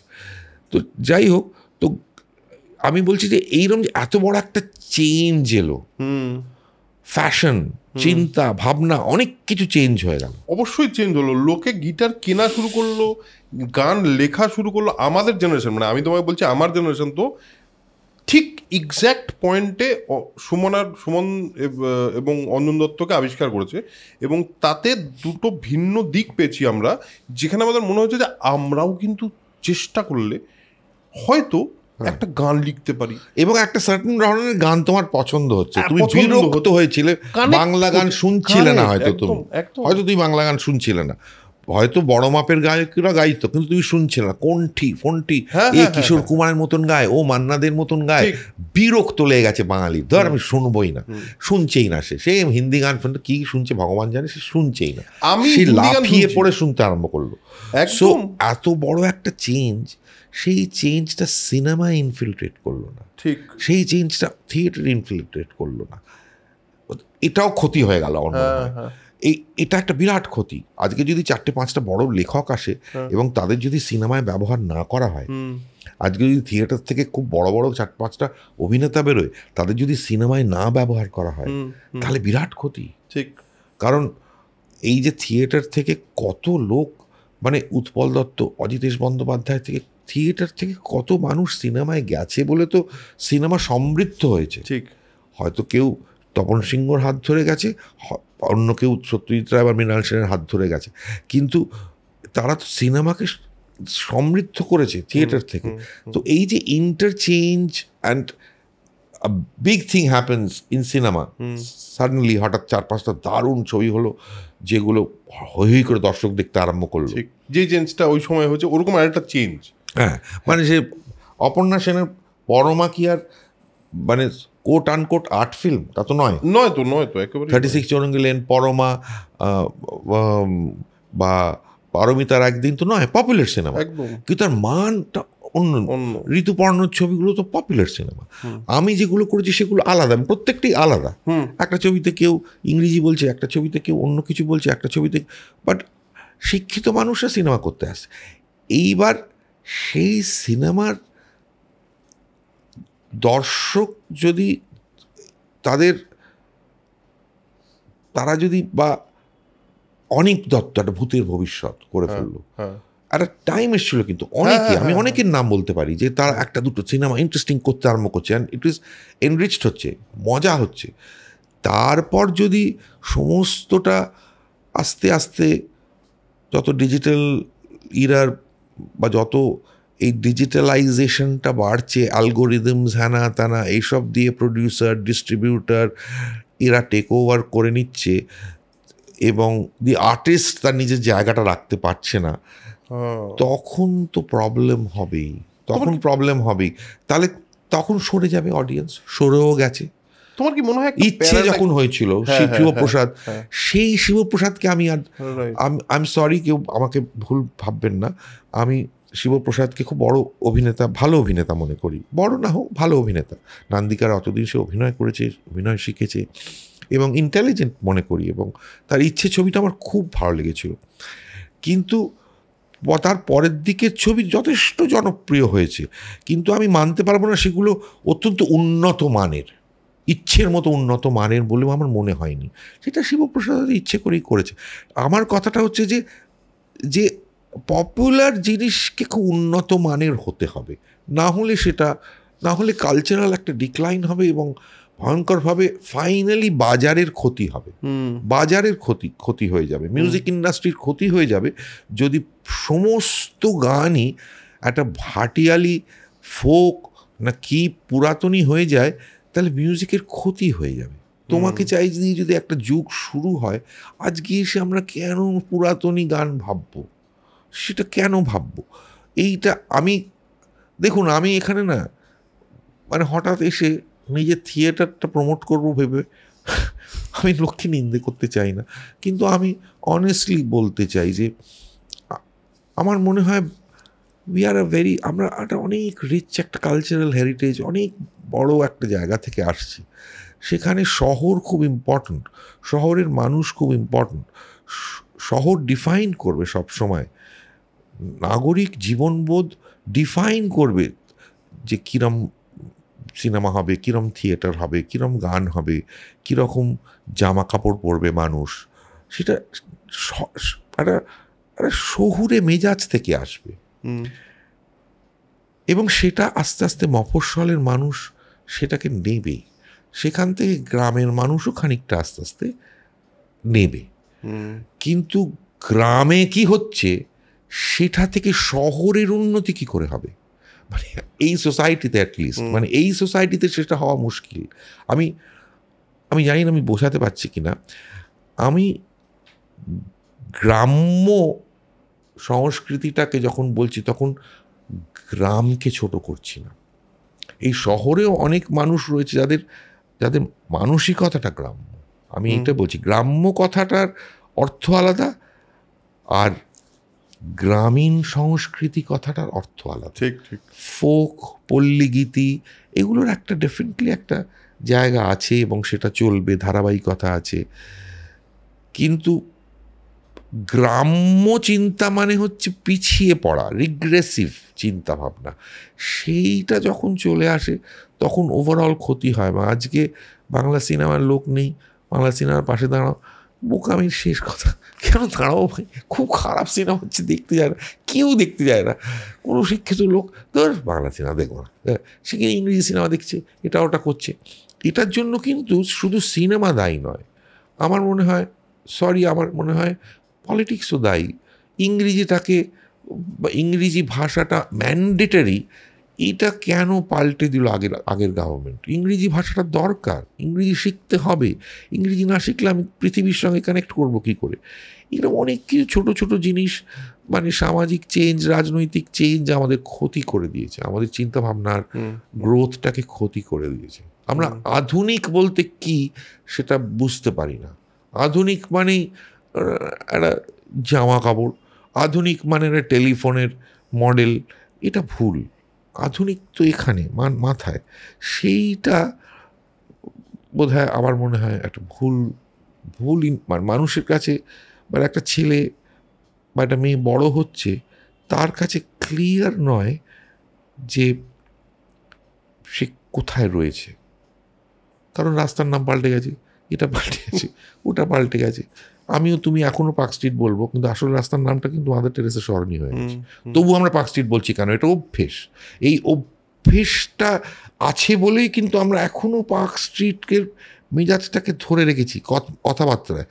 সেই অভ্যেসটা যদি বদলে যায়, সকালবেলা খবরের কাগজ পড়ার অভ্যেস, বা একটা পডকাস্ট শুনে একটু থিয়েটার নিয়ে কথাবার্তা হলো। সমস্ত পডকাস্ট শুধু যদি সিনেমা করে যায়, কেউ সাহিত্য নিয়ে কথা না বলে, সেই অভ্যেসটা চলে যাবে। ঠিক, সেই অভ্যেসটা নষ্ট হয়ে গেছে বলে আমার মনে হয় আজকে সেইটার জন্য ক্ষতি অনেক হচ্ছে। তো যাই হোক, আমি তো এই করতে করতে তারপরে আমি পরে দত্তর পরে আমি আবার থিয়েটার করি। হ্যাঁ, মানে তুমি থিয়েটারটা কতদিন করোনি মাঝখানে? আমি বলছি, আমি যখন 2002-03 থেকে একেবারে 2012, মানে আমি বলবো 2000 থেকে 2012 অবধি আমি 12 বছর আমি কোনো থিয়েটার করিনি। মানে জাস্ট থিয়েটারের সঙ্গে কোনো কানেকশনই নেই, করিনি। সেটাতে গান এবং সিনেমা নিয়ে সিনেমা চলছে। 2012-তে যখন আমি কিছু টাকা পয়সা একটু জোগাড় করতে পারলাম, তখন আমি আবার গ্যালিলিও করলাম। তখন অনেক লোক দেখতে এলো এবং তারপরে 5টা নাটক করেছি। তার মধ্যে ব্রেক্সট আছে, রবীন্দ্রনাথ আছে। তারপর কোভিড এসে গেল, আর আমি করতে পারলাম না, অনেকটা সময় চলে গেল। কিন্তু সেই নাটকগুলো বেশ লোকে দেখেছে, 10টা-12টা শো হাউসফুল হয়েছে। আমি কৌশিক সেনের সঙ্গে থিয়েটারও অভিনয়ও করতে গেছি। আচ্ছা, মাঝখানে তারায় তারায় বলে, কারণ আমার মনে হয়েছে যদি আমি আমার থেকে হ্যাঁ, যদি আমার মনে হচ্ছে যদি আমি থিয়েটার এতই ভালোবেসে থাকি, সত্যি সত্যি থিয়েটার যদি আমার প্রথম ভালোবাসা হয়, এটা এত ভালোবেসে থাকি, এত কষ্ট পেয়ে থাকি থিয়েটার করতে পারছি না বলে, বা থিয়েটার করে রোজগার করতে পারছি না বলে, তাহলে যদি আমি আমার ছোট প্রতিমের সঙ্গে যদি আমি সিনেমা করতে পারি, তাহলে আমি কেন একটা থিয়েটার ডিরেক্টর যে আমার পরের জেনারেশন, তার সঙ্গে আমি অ্যাক্টর হিসেবে আসবো না কেন? আমি যদি অন্য লোকের সিনেমায় পাঠ করতে পারি, তো অন্য লোকের থিয়েটার আমি করতে পারি না কেন? চলো, আমি গেলাম করতে, এবং সে থিয়েটারটা যথেষ্ট ভালো হলো। তো আমি তারপর, সেটা 2012 পর, তারপরে আস্তে আস্তে ওই কোভিডের পর আর করা হয়নি। আচ্ছা। এবং এখন আমার বয়স 71 হয়ে গেছে, এত বয়স বেড়ে গেছে, আমার মনে হচ্ছে যে এই শেষ থিয়েটারটা আমার করা উচিত। মানে সামথিং এতদিন ধরে আমি ভালোবেসেছি যেটাকে, এতদিন ধরে আমার যে তার সম্পর্কে থিওরি, যে লেখাপড়া, পড়াশোনা, জানা, এত কিছু, সেটা তো মিউজিক নিয়ে আমি এতটা করিনি। সিনেমা খানিকটা থিয়েটার বেশি, সিনেমা তাও লেখাপড়া কম, কিন্তু হাতুড়ের একটা শিক্ষা থেকে এসছে, সিনেমা দেখে দেখে দেখে। কিন্তু থিয়েটারটা নিয়ে তো বিস্তর পড়াশোনা করছি, বিস্তর শিখেছি। তাহলে সেটাকে সেই জন্যই আমি আরও একটা লেয়ারটা করলাম, এবং করতে গিয়ে দেখলাম যে এরপর, এবং শেক্সপিয়ার করলে ভালো, কী করবো চলছে প্রথমে, কি থিয়েটার করব, চালচিত্র এখনের পর। কিন্তু থিয়েটারে যখন আমি রিহার্সাল করতে যাচ্ছি, আমি দেখছি যে আমার শরীর, আমার বিশ্বাস যে থিয়েটার খুব ফিজিক্যাল, এবং থিয়েটারে অ্যাজ অ্যান অ্যাক্টারও দেখি আমি। সিনেমা যখন করি আমি তখন অ্যাজ অ্যান অ্যাক্টার দেখি না যে সিনেমাতে আমার পাঠ করতে হবে, যেখানে আমার ছাড়া কেউ করতে পারবে না, আমি করেছি। কি চলেস গোতে আমি ঢুকে পড়িনি, বং কানেকশন আমি ঢুকে পড়িনি, এরকম কোনো আমি ঢোকার দায়িত্ব নিইনি।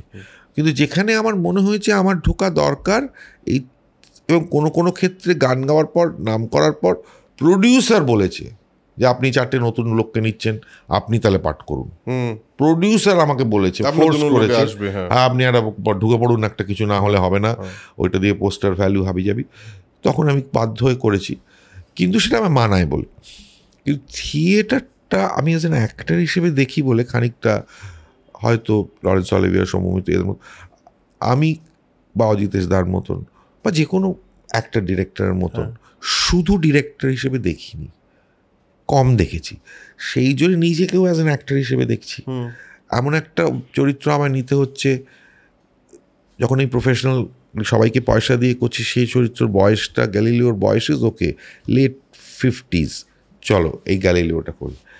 এখন যেমন করতে হচ্ছে এমন একটা চরিত্র যার বয়স অ্যাটলিস্ট 70-এর কাছাকাছি হবে, লেট 60s, এবং শেক্সপিয়ার, তাহলে শেক্সপিয়ারের কোন চরিত্র? কিং লিয়ার, খুব বড় একটা চরিত্র, একটা চ্যালেঞ্জ নেওয়া, অনেক, সারা পৃথিবীর এত মানুষ করেছে, আমাদের কলকাতাতে কিছুদিন আগে সৌমিত্র দা করেছেন। সো সেটার জায়গা থেকে একটা চ্যালেঞ্জ নেওয়া, অন্যভাবে নতুন করে সেটা করতে গিয়ে আমি দেখলাম যে শরীরের ওপর প্রচণ্ড চাপ হচ্ছে, বিকজ থিয়েটারটা আমি শারীরিক জায়গা থেকে দেখি, the body is very important, ভীষণ ফিজিক্যাল আমার থিয়েটার। সিনেমার সঙ্গে কোনো সম্পর্ক নেই, ইটস কমপ্লিটলি আলাদা। গানের সঙ্গে আমার সিনেমার সম্পর্ক, সিনেমার সঙ্গে থিয়েটার আলাদা। সেইটা তখন আমি দেখলাম যে না, এটা আমি 20টার বেশি আর পারবো না। আরও একটা লিয়ের নামটা কেন দিলে? কেন? অনেকবার হয়েছে বলে না, এটা আমি অনেকটা এডিট করেছি, বেসিক অনেক সিনস ফেলে দিয়েছি, ফেলে দিয়ে একটা মোটামুটি 2 ঘন্টার মধ্যে দাঁড় করিয়েছি, মেইন চরিত্রগুলোকে রেখেছি, এবং আজকে যতটুকু রেখেছি সেটা আক্ষরিক অর্থে শেক্সপিয়ারের বাংলা, মানে ইংরেজির আক্ষরিক ট্রান্সলেশন, কিন্তু একদম চলতি বাংলা। আচ্ছা, কিং লিয়ার ব্যান্ড হয়ে গেছিলো 1810 সালে 10 বছরের জন্য অশ্লীল ভাষা এবং নোংরামি স্টেজের ওপর হচ্ছে বলে। তো সেই ভাষাটা বা সেই জিনিসগুলো যদি কাব্যিকটা ফেলে দিয়ে আমি চলতি বাংলায় চলে যাই, তাহলে তো ভীষণ হয়ে যাবে, ভীষণ পাল্টে যাবে, অন্যরকম লাগবে। কিন্তু আমি চেঞ্জ করছি না, যেটা আছে সেটাকে আমি চলতি বাংলা একদম লিখছি, অনেকটা কেটে। এবং আজকের সময় দাঁড়িয়ে আজকের পৃথিবীতে যেরকমভাবে করা দরকার সেইভাবে করছি বলে কিং লিয়ারটা বলছি না আমি, যাতে লোকের একদম অস্বস্তিটা না হয়। দেখে যে আচ্ছা ঠিক আছে, এটা একটা ইন্টারপ্রিটেশন, এটা একটা ইন্টারপ্রিটেশন, কিন্তু বেসিক ব্যাপারটা সেরকমই আছে, সব কিছু সেরকমই। কিন্তু ওই রকম সাজ পোশাক ওরকম নয়, না না। আমার কাছে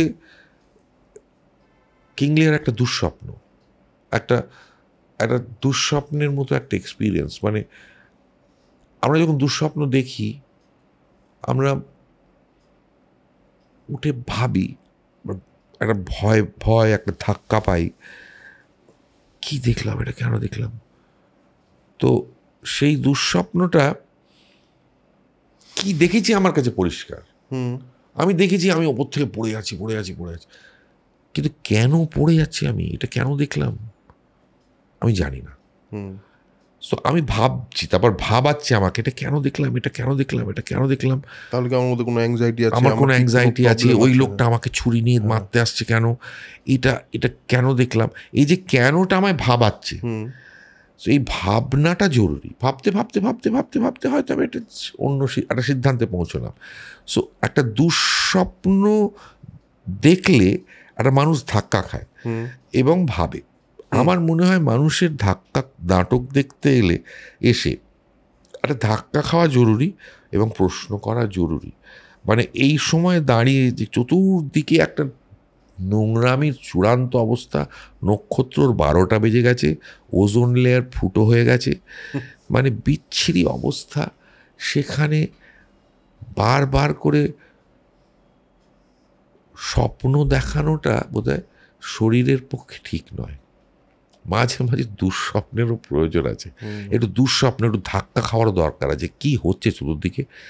সো যদি দুঃস্বপ্নের দরকার হয়ে থাকে, তাহলে আমার নাটকটাও একটা দুঃস্বপ্ন। মেকআপ টেকআপ সমস্ত কিছু ভীষণ চড়া, একটা অদ্ভুত ডার্ক, স্টেজে আলো ভীষণ কম, লোকের অসুবিধে হচ্ছে দেখতে, কি দেখছি, কি করছে এরা, এই যে একটা জিনিস আমি করছি, it's almost like a nightmare.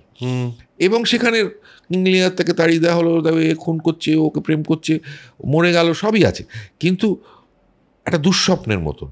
দুঃস্বপ্ন তার কারণ হচ্ছে যে ওই আর কি, একটা মানুষকে থিয়েটার মানুষকে ধাক্কাও দিতে হবে সবসময়, সব কিছু হ্যাঁ ঠিক আছে ভালো হবে, সেটাও যেরকম বলা উচিত যে হ্যাঁ কোথাও গিয়ে আশা আছে, মানুষ তবুও ভালো, তবুও লাইফ গোজ অন, যেটা আমি ব্যারাক্সে বলেছি যে তবুও লাইফ গোজ অন, মানে চলবে, জীবন চলবে, এর মধ্যেই আমাদের থাকতে হবে। শহরের অবস্থা খুব খারাপ, কিন্তু আমার অনেক গান এসে কথাগুলো বলে, কিন্তু এটাও বলা দরকার যে আমি কোথায় যাচ্ছি আমি জানি না, মানে কি হচ্ছে, এটা কি মানে একটা ধাক্কা দেওয়ারও দরকার। দুটোই থাকা উচিত। মানে সাহিত্যেও যেরকম অনেক সাহিত্য পড়ে ভীষণ ডিস্টার্বড হয়ে যায় না মানুষ, অনেক সিনেমা দেখে তো আমি ডিস্টার্বড হয়ে গেছি, এটা কি দেখলাম আমি, এটা কি, সেই ডিস্টারবেন্সটাও আমার জরুরি দেখা, কারণ ভাবনাটা জেনারেট করছে ওটা। হ্যাঁ, মানে একদম ওই যে জন অরণ্যতে এই প্রদীপ মুখার্জি বেলটা টিপবে কি টিপবে না, ওর বন্ধুর বোনকে বেশ্যা হিসেবে বেচে দেবে। একটা মধ্যবিত্ত ছেলে তার প্রাণের বন্ধুর বোনকে বেশ্যা হিসেবে বেচে দেবে চাকরির জন্য, দেবে কি দেবে না, দেবে কি দেবে না, দেবে টাক করে টিপে দেয়। ভয়ঙ্কর, এটা বিরাট ধাক্কা লাগে, ও গড। তাহলে কি আমরা উই আর অল, মানে কি এই, কি সেই ধাক্কাটা জরুরি, সেই ধাক্কাটা কিন্তু আসার কথা বলে না। বাবাও মাথা নিচু করে, বৌদিও বুঝতে পারে, ভীষণ ধাক্কা তো, ঠিক, অরণ্যের দিন রাত্রি তো ভীষণ ধাক্কা দেয়।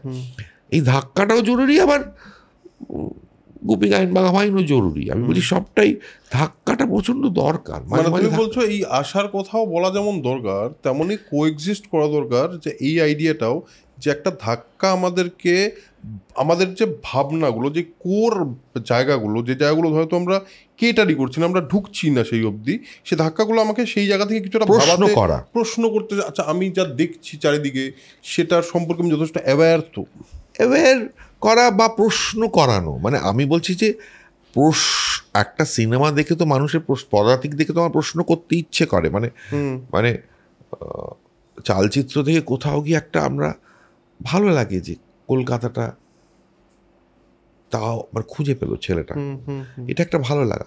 আবার ধাক্কাটাও তো জরুরি। মানে মানে যে কি হলো, এই আমাকে প্রশ্নের দিকে ঠেলে দিচ্ছে, সেটা সেই প্রশ্নের দিকে ঠেলে দেওয়া আমারও দরকার। মানে কিছু গান তো ভীষণ দুঃখের গান হয়, কিছু হতাশার গান আছে, সেই গান খুব আশার গানও আছে। শুধু আশার গান করলে চলবে না, শুধু নাচার গান করলেই নাচতে হবে। কারণ শোনার জন্য শুনছে কেউ, ভাবছে। মানে সত্যি তো অনেক দিন পর 10 ফুট বাই 10 ফুট আমাকে ভাবায়, আমাকে ভাবায়, গানটা আমায় ভাবালো, তার মিউজিক, তার সব কিছু। সো এই ভাবার তো দরকার, ভাবানো তো দরকার, খুবই দরকার। সেইটা আমার নাটকে আমি এই জন্য করেছি। এই সময় দাঁড়িয়ে আমি বুঝতে পারছি না, আমি বুঝতে পারছি কি কি কি ঘটছে, এবং কারা যাদের হাতে ক্ষমতা যাবে তারা কোনোদিনই সৎ থাকতে পারবে না। ক্ষমতা মানুষের ক্ষতি করে, করাপ্ট করে দেবেই। এবং একটা দুর্নীতিগ্রস্ত একটা গণতন্ত্র সবসময় আস্তে আস্তে একটা ফান্ডামেন্টাল ফ্যাসিজমের দিকে চলে যাবে। এই কথাগুলো আমি বলছি যখন, বলে টোলে শেষকালে আমি জানি না কোথায় যাবে, আমি জানি না। মৃত্যুই কি তাহলে শেষ কথা, নাকি এর পরেও জীবন আছে? এরম জায়গা আমার ছেড়ে দিতে হচ্ছে। কারণ ইংরেজ সেরম জায়গায় ছেড়ে দেয়, একটা ফিলোসফিক্যাল জায়গায় গিয়ে ছেড়ে দেয়, আমিও সেখানে ছেড়ে দিচ্ছি। ট্র্যাজেডি দেখে তো কোথাও একটা খারাপ লাগা তৈরি হয়, সেইটা আমার কাছে এখন জরুরি। মানে আরেকটা খুব ইম্পর্টেন্ট পয়েন্ট এখানে অন্তত তোমার কথা শুনেই মনে পড়লো, যে পপুলিস্ট বা পপুলার কালচারের যে ডিগ্রেডেশনের কথা তুমি বলছো বারবার, যে পপুলার কালচার একটা সময় কিন্তু পপুলার কালচার ওয়াজ ভেরি, মানে কি বলবো, কোয়ালিটি ওয়াইজ দারুণ ছিল, অনেক উঁচু মানের ছিল। সেখানে কিন্তু এই যে সঠিক প্রশ্ন তৈরি করা মানুষের মধ্যে, সেই সময় কিন্তু এই পপুলার কালচার মানুষের মধ্যে সঠিক প্রশ্ন তৈরি করছে। মানে আর্টিস্ট জেনুইনলি প্রশ্ন করছে। কারেক্ট, কারণ আর্টিস্টের নিজের তো একটা প্রশ্ন তৈরি হয়। তোমার আজকে তুমি কি মেরিয়ান যখন লিখেছো, তোমার মধ্যে তো প্রথম একটা প্রশ্ন এসছে যে এই যে মেয়েটা, এর কি হবে। আমি তো তাকে প্রেম করে তাকে ফেলে দিয়ে চলে এলাম, ঠিক কি হবে এই মেয়েটা, এটা তো একটা প্রশ্ন। এবং এই প্রশ্নটা তো শুধু একটা মেয়ের জন্য না, এটা তো সমাজের প্রতিও একটা প্রশ্ন, একটা কালচার, একটা পুরো কমিউনিটির ওপর। কারেক্ট, আমার কমেন্ট, এই অ্যাংলো ইন্ডিয়ান কমিউনিটির সঙ্গে আমরা ক্রিসমাসে একটু মজা করি, একটু ইংরেজি গান শুনি, একটু কেক খাই, একটু নাচি, তারপর সেই অ্যাংলো ইন্ডিয়ান কমিউনিটিকে আমরা ফেলে দিই। Correct, and this is verian is actually is a song of betrayal. একদম। এবং সেটাতে তো প্রশ্ন আছে। এবং মানে বেলা বসেও, আমি বলছি বেলা বস তোমার মানে one of the most popular songs, Bela বসেও তো প্রশ্ন আছে যে একটা ছেলে, তার কি অর্থনৈতিক অবস্থাটাই, বা তার কি শুধুমাত্র নিজের চাকরি পেয়ে জাস্ট ওর বাবাকে গিয়ে বলতে পারাটাই সব, প্রেমটা কি ইম্পর্টেন্ট না? এটাও তো একটা প্রশ্ন। আমি যদি এটা এইভাবে প্রশ্নটাকে ইন্টারপ্রেট করতে চাই, তার কাছে ওই মিটার যাচ্ছে বেড়ে কেন ইম্পর্টেন্ট, সেটা কি অর্থনৈতিক একটা কমেন্ট্রি না অন সোসাইটি? অবভিয়াসলি তাই। দেরি হয়ে গেল। দেরি হয়ে গেল। এবার এটা আমার মনে হয় যে কোনো পয়েন্টেই তো যে কোনো আর্টিস্ট এটা মানে বলতেই থাকতে হবে। মানে ও চাকরিটা যদি আগে পেয়ে যেত তাহলে ওর বিয়েটা করতে পারতো। রাইট। অর্থাৎ বিয়েটা দাঁড়িয়ে আছে একটা চাকরির ওপর, প্রেমটা দাঁড়িয়ে আছে একটা চাকরির ওপর, অর্থের ওপর দাঁড়িয়ে আছে, সেইটা ইজ ইম্পর্টেন্ট। মানে বেরিয়ানকে যেরকম ছেলেটা রিচ করেছে, বেলা বসে কিন্তু মেয়েটা আর ওয়েট করতে পারলো। এবং সেটা সেই মুহূর্তের সমাজের খুব ডিরেক্ট প্রতিচ্ছবি, কিন্তু that's political to me, it's political. কারণ সেই সময় যদি চাকরির অ্যাভেলেবিলিটি, যদি সমাজের অবস্থা, যদি চারিদিকটা খুব সুন্দর হতো, তাহলে এই ছেলেটাকে কিন্তু বেলা বোসকে এই কথাটা বলতে হতো না। আমি গানটাই লিখতাম না, একদমই গানটাই লিখতে না, কারণ সেই মুহূর্তে কারণ অবভিয়াসলি ওর বাড়িতে টেলিফোন নেই, এটা প্রথমে বুঝতে হবে একদম যে ওর বাড়িতে টেলিফোন নেই, ওকে একটা ল্যান্ডলাইন থেকে ফোন করতে হচ্ছে, কারণ অজস্র মধ্যবিত্ত মানুষের বাড়িতে টেলিফোন ছিল না। কারেক্ট, এই জন্য আমাদের পাড়ায় পাড়ায় এসটিডি ছিল। আমাকেই যখন আমি ছবি করতে এসেছি, তখন আমি যখন যোগাযোগ করার চেষ্টা করছি জয়া ভাদুরীর সঙ্গে বা শর্মিলা ঠাকুরের সঙ্গে, কে আমার লিলের ডুবে ওই এমএলইটা করবে, তখন আমার বাড়ি থেকে আমার ফোনে এসটিডি ট্রাঙ্ক কল করা যেত না, এবং শর্মিলা ঠাকুর লন্ডনে, তো আমাকে বেরিয়ে গিয়ে উল্টো দিকে একটা এসটিডি বুথ ছিল, সেখান থেকে ফোন করতে হতো। হ্যাঁ, আইসি। সো আমারও ছিল না, সো ইট ইজ নট, এটা বাড়িতে টেলিফোন নেই, সুতরাং ইমিডিয়েটলি আমরা বুঝতে পারছি সে একটা বড় লোক নয়। ঠিক। সো এইগুলো খুব ইম্পর্টেন্ট, মানে সেই প্রশ্নগুলো তোলাটা আমার মনে হয় যে কোনো থিয়েটারে বা যে কোনো আর্ট ফর্ম আমি বলো। আরেকটা জিনিস আমার মনে হয়, এটা তোমাকে জিজ্ঞেস করি, তোমার কি মনে হয় না একটা প্যারাডাইম শিফট হয়েছে in the field of art, যেখানে বাজার বেশি কন্ট্রোল করছে দেন আর্টিস্ট? কারণ একটা সময় ছিল আর্টিস্ট বাজারকে ডিকটেট করছে, উৎপল দত্ত দাঁড়িয়ে একটা টিনের তলোয়ার করছে, মানে বাজার তার দিকে তাকিয়ে আছে, মানে হ্যাঁ আমরা আছি আপনার জন্য। অনুন্নত যখন গান করছে, সুমন যখন গান করছে, হঠাৎ নতুন গান, বাজার বলছে তুমি আর্টিস্ট, আমি তোমার পাশে দাঁড়িয়ে আছি। এখন বাজার আর্টিস্টকে বলছে নাকি যে শোনো, তুমি আর্টিস্ট হতে চাইলে তুমি আমার শরণাপন্ন হও, তারপর আমি দেখছি তোমার আর্টকে আমি একটু বেচতে পারি কিনা। এটা কি মনে হয় না তোমার এই প্যারাডাইম শিফটটা হয়েছে? প্যারাডাইম শিফট ডেফিনেটলি হয়েছে, কিন্তু আর্টিস্ট অর্থাৎ যারা টেকনিশিয়ান যে কাজটা করছে, সে বাজারেরকে মেনে নিয়েছে বলে, মানে আজকে বাজারে একটা যদি ভেবে থাকে, শিল্পী না মানতেও পারে, একটা সিনেমা লোক, একটা থিয়েটারের লোক না, একটা গানের লোক না মানতেই পারে। সে কি শুনতে চাইছে আমার জানার দরকার নেই, বা আগে এই গানটা হিট করেছে বলে এরকমই একটা গান করতে হবে তার কোনো মানে নেই। বেলা বোস হিট করেছে বলে সবাই মিলে টেলিফোনের গান তো লেখেনি, কোনো প্রয়োজনই মনে করেনি। সো সেটা থাক। সো আর্টিস্টের কনফিডেন্সের অভাব থেকে এটা হচ্ছে, সাহসের অভাব থেকে। আমার এটা মানে খুবই মনে হয় আজকাল যে মানুষ সাহস করে কিছু একটা করে উঠতে পারছে না। মানে আমি একটা সাহস করে একটা কথা বলবো, যেই কথাটা না লোকে শুনবে, এই সাহসটা যে সময় তোমরা করেছো, যে সময় পুরো একটা সম্পূর্ণভাবে বদলে গেল পুরো বিষয়টা, এইটা না, এই সাহসটা এখন আমার মনে হয় একটু কম করছে লোকে। কারণ আমার মনে হচ্ছে ওই জিনিসটা, মানে ধরো একটা গান বলো, একটা গল্প বলো, একটা থিয়েটার বলো, এমন কিছু বলছে না যেটা তার খুব পার্সোনাল। দেখো, হ্যাঁ আমি এটাই বলতে চাইছিলাম, আসতে চাইছিলাম তোমার কাছে, যে আমি কেন চলচ্চিত্র এখন করলাম, বা কেন আমি মানে কিং লিয়ারটা করছি, মানে বা কেন আমি বেলা বোস গানটা লিখলাম। এটা না একটা ভীষণ বেসিক পার্সোনাল তাগিদ থেকে আসে। মানে তুমি দেখো যে আমার যে অ্যালবামগুলো, শুনতে কি চাও, পুরনো গিটার, কেউ গান গায়, ভালোবাসি তোমায়, কলকাতা 16, পর অন্তত পরে 5টা গান, মানে 4-5টা অ্যালবাম, আমি 4-5টা ধরছি, তারপর আমি ধরছি না, came out of a certain energy, একটা সার্টেন ভেতরের অনেক দিনের জমে থাকা এনার্জি থেকে এসছিল। এবং কে কি ভালো টাবলো আমার জানার দরকার নেই, আমার ন্যাচারালি আসছে। সেই এনার্জিটা আজকে আমার নেই, আমার একটা অন্য এনার্জি আছে। আমি আজকে চট করে লেখা সম্ভব নয় আমার, যে নাম আমার আলিবাবা, বয়স আমার 10, আজকে দিনটা বড়, আজকে যিশু দিবস, বা খাদের ধারে রেলিংটা দুষ্টুটা আমার দার্জিলিং, আমার জানলা দিয়ে, বা ভালো 2441139, বা কালো সাহেবের মেয়ের মাথার ভেতর ছিল এলভিস প্রেসলি, খাতার ভেতর তোমার নাম। এটা এনার্জি থেকে হরিপদ একজন সাদামাটা ছোটখাটো লোক, মানে সে ছোটোমাটো হোক সাদামাটা, আমার জানা দরকার নেই, it is coming naturally to me. এই যে ভেতরের যে ন্যাচারাল এনার্জি থেকে আমি লিখেছিলাম গানগুলো, এটা আমার ভেতরের এনার্জি থেকে এসছে। যে এনার্জিটা আমার হয়তো আজকে আমি ওটা করতে পারবো না, আজকে আমি অন্য কিছু করতে হবে, because it is not possible, সেটা বেরিয়ে গেছে সেটা। তো এই যে আমি তো দেখো এই গানগুলো মানে মোটামুটিভাবে আমি যখন ঠিক করলাম আমি গান করব, তখন আমি বসেছি গান লিখতে। আগে কিছু মাথার মধ্যে ছিল গল্প বা অভিজ্ঞতা, সেগুলোকে এনে আমি গান লিখতে বসে আমি ধরে নিলাম বছরখানেক পর লিখছি, বছরখানেক পর গাইছি। সো একটা সার্টেন 1 year মানে 12টা মাস থেকে 40টা গান বেরিয়ে এলো।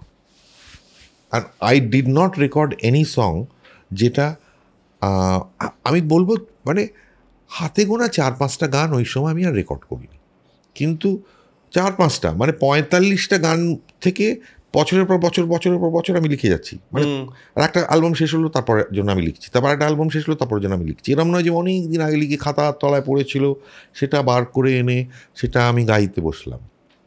সুমনের ক্ষেত্রে হতে পারে, আই ডোন্ট নো, মেবি অনেক দিন ধরে সে লিখছে, কিন্তু আমার ক্ষেত্রে দেন অ্যান্ড দেয়ার আসছে।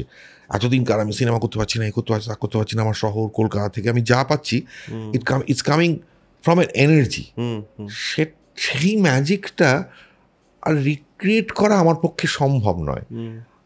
আমার আজকে যেটা আসছে ন্যাচারালি সেইটা আমাকে করতে হবে, সেইটা হচ্ছে আরো একটা লেয়ার, সেইটা হচ্ছে আরো একটা লেয়ার, সেটা চালচিত্র, সেটা চালচিত্র এখন। ঠিক মানে আর একটা আমার কত লোক বলেছে আর একটা এ করুন, চলো লেটস গো, আর একটা, সেটা এনার্জি থেকে বেরিয়ে গেছে। আমি যদি সেটা অস্বীকার করে যেহেতু ওইগুলো চলেছে বলে সেরম গান লিখতে যাই, তাহলে আমি কখনোই লিখতে পারবো না। ঠিক, আমি বৃষ্টি দেখেছি, বৃষ্টির ছবি এঁকেছি, আমি রোদে পুড়ে অনেক কেঁদেছি, করে লিখে যাচ্ছি। এরকম নয় যে আমি খুব ভেবে দেখেছি, এঁকেছি, কেঁদেছি, এরকম অত আসছে, খুব ন্যাচারালি।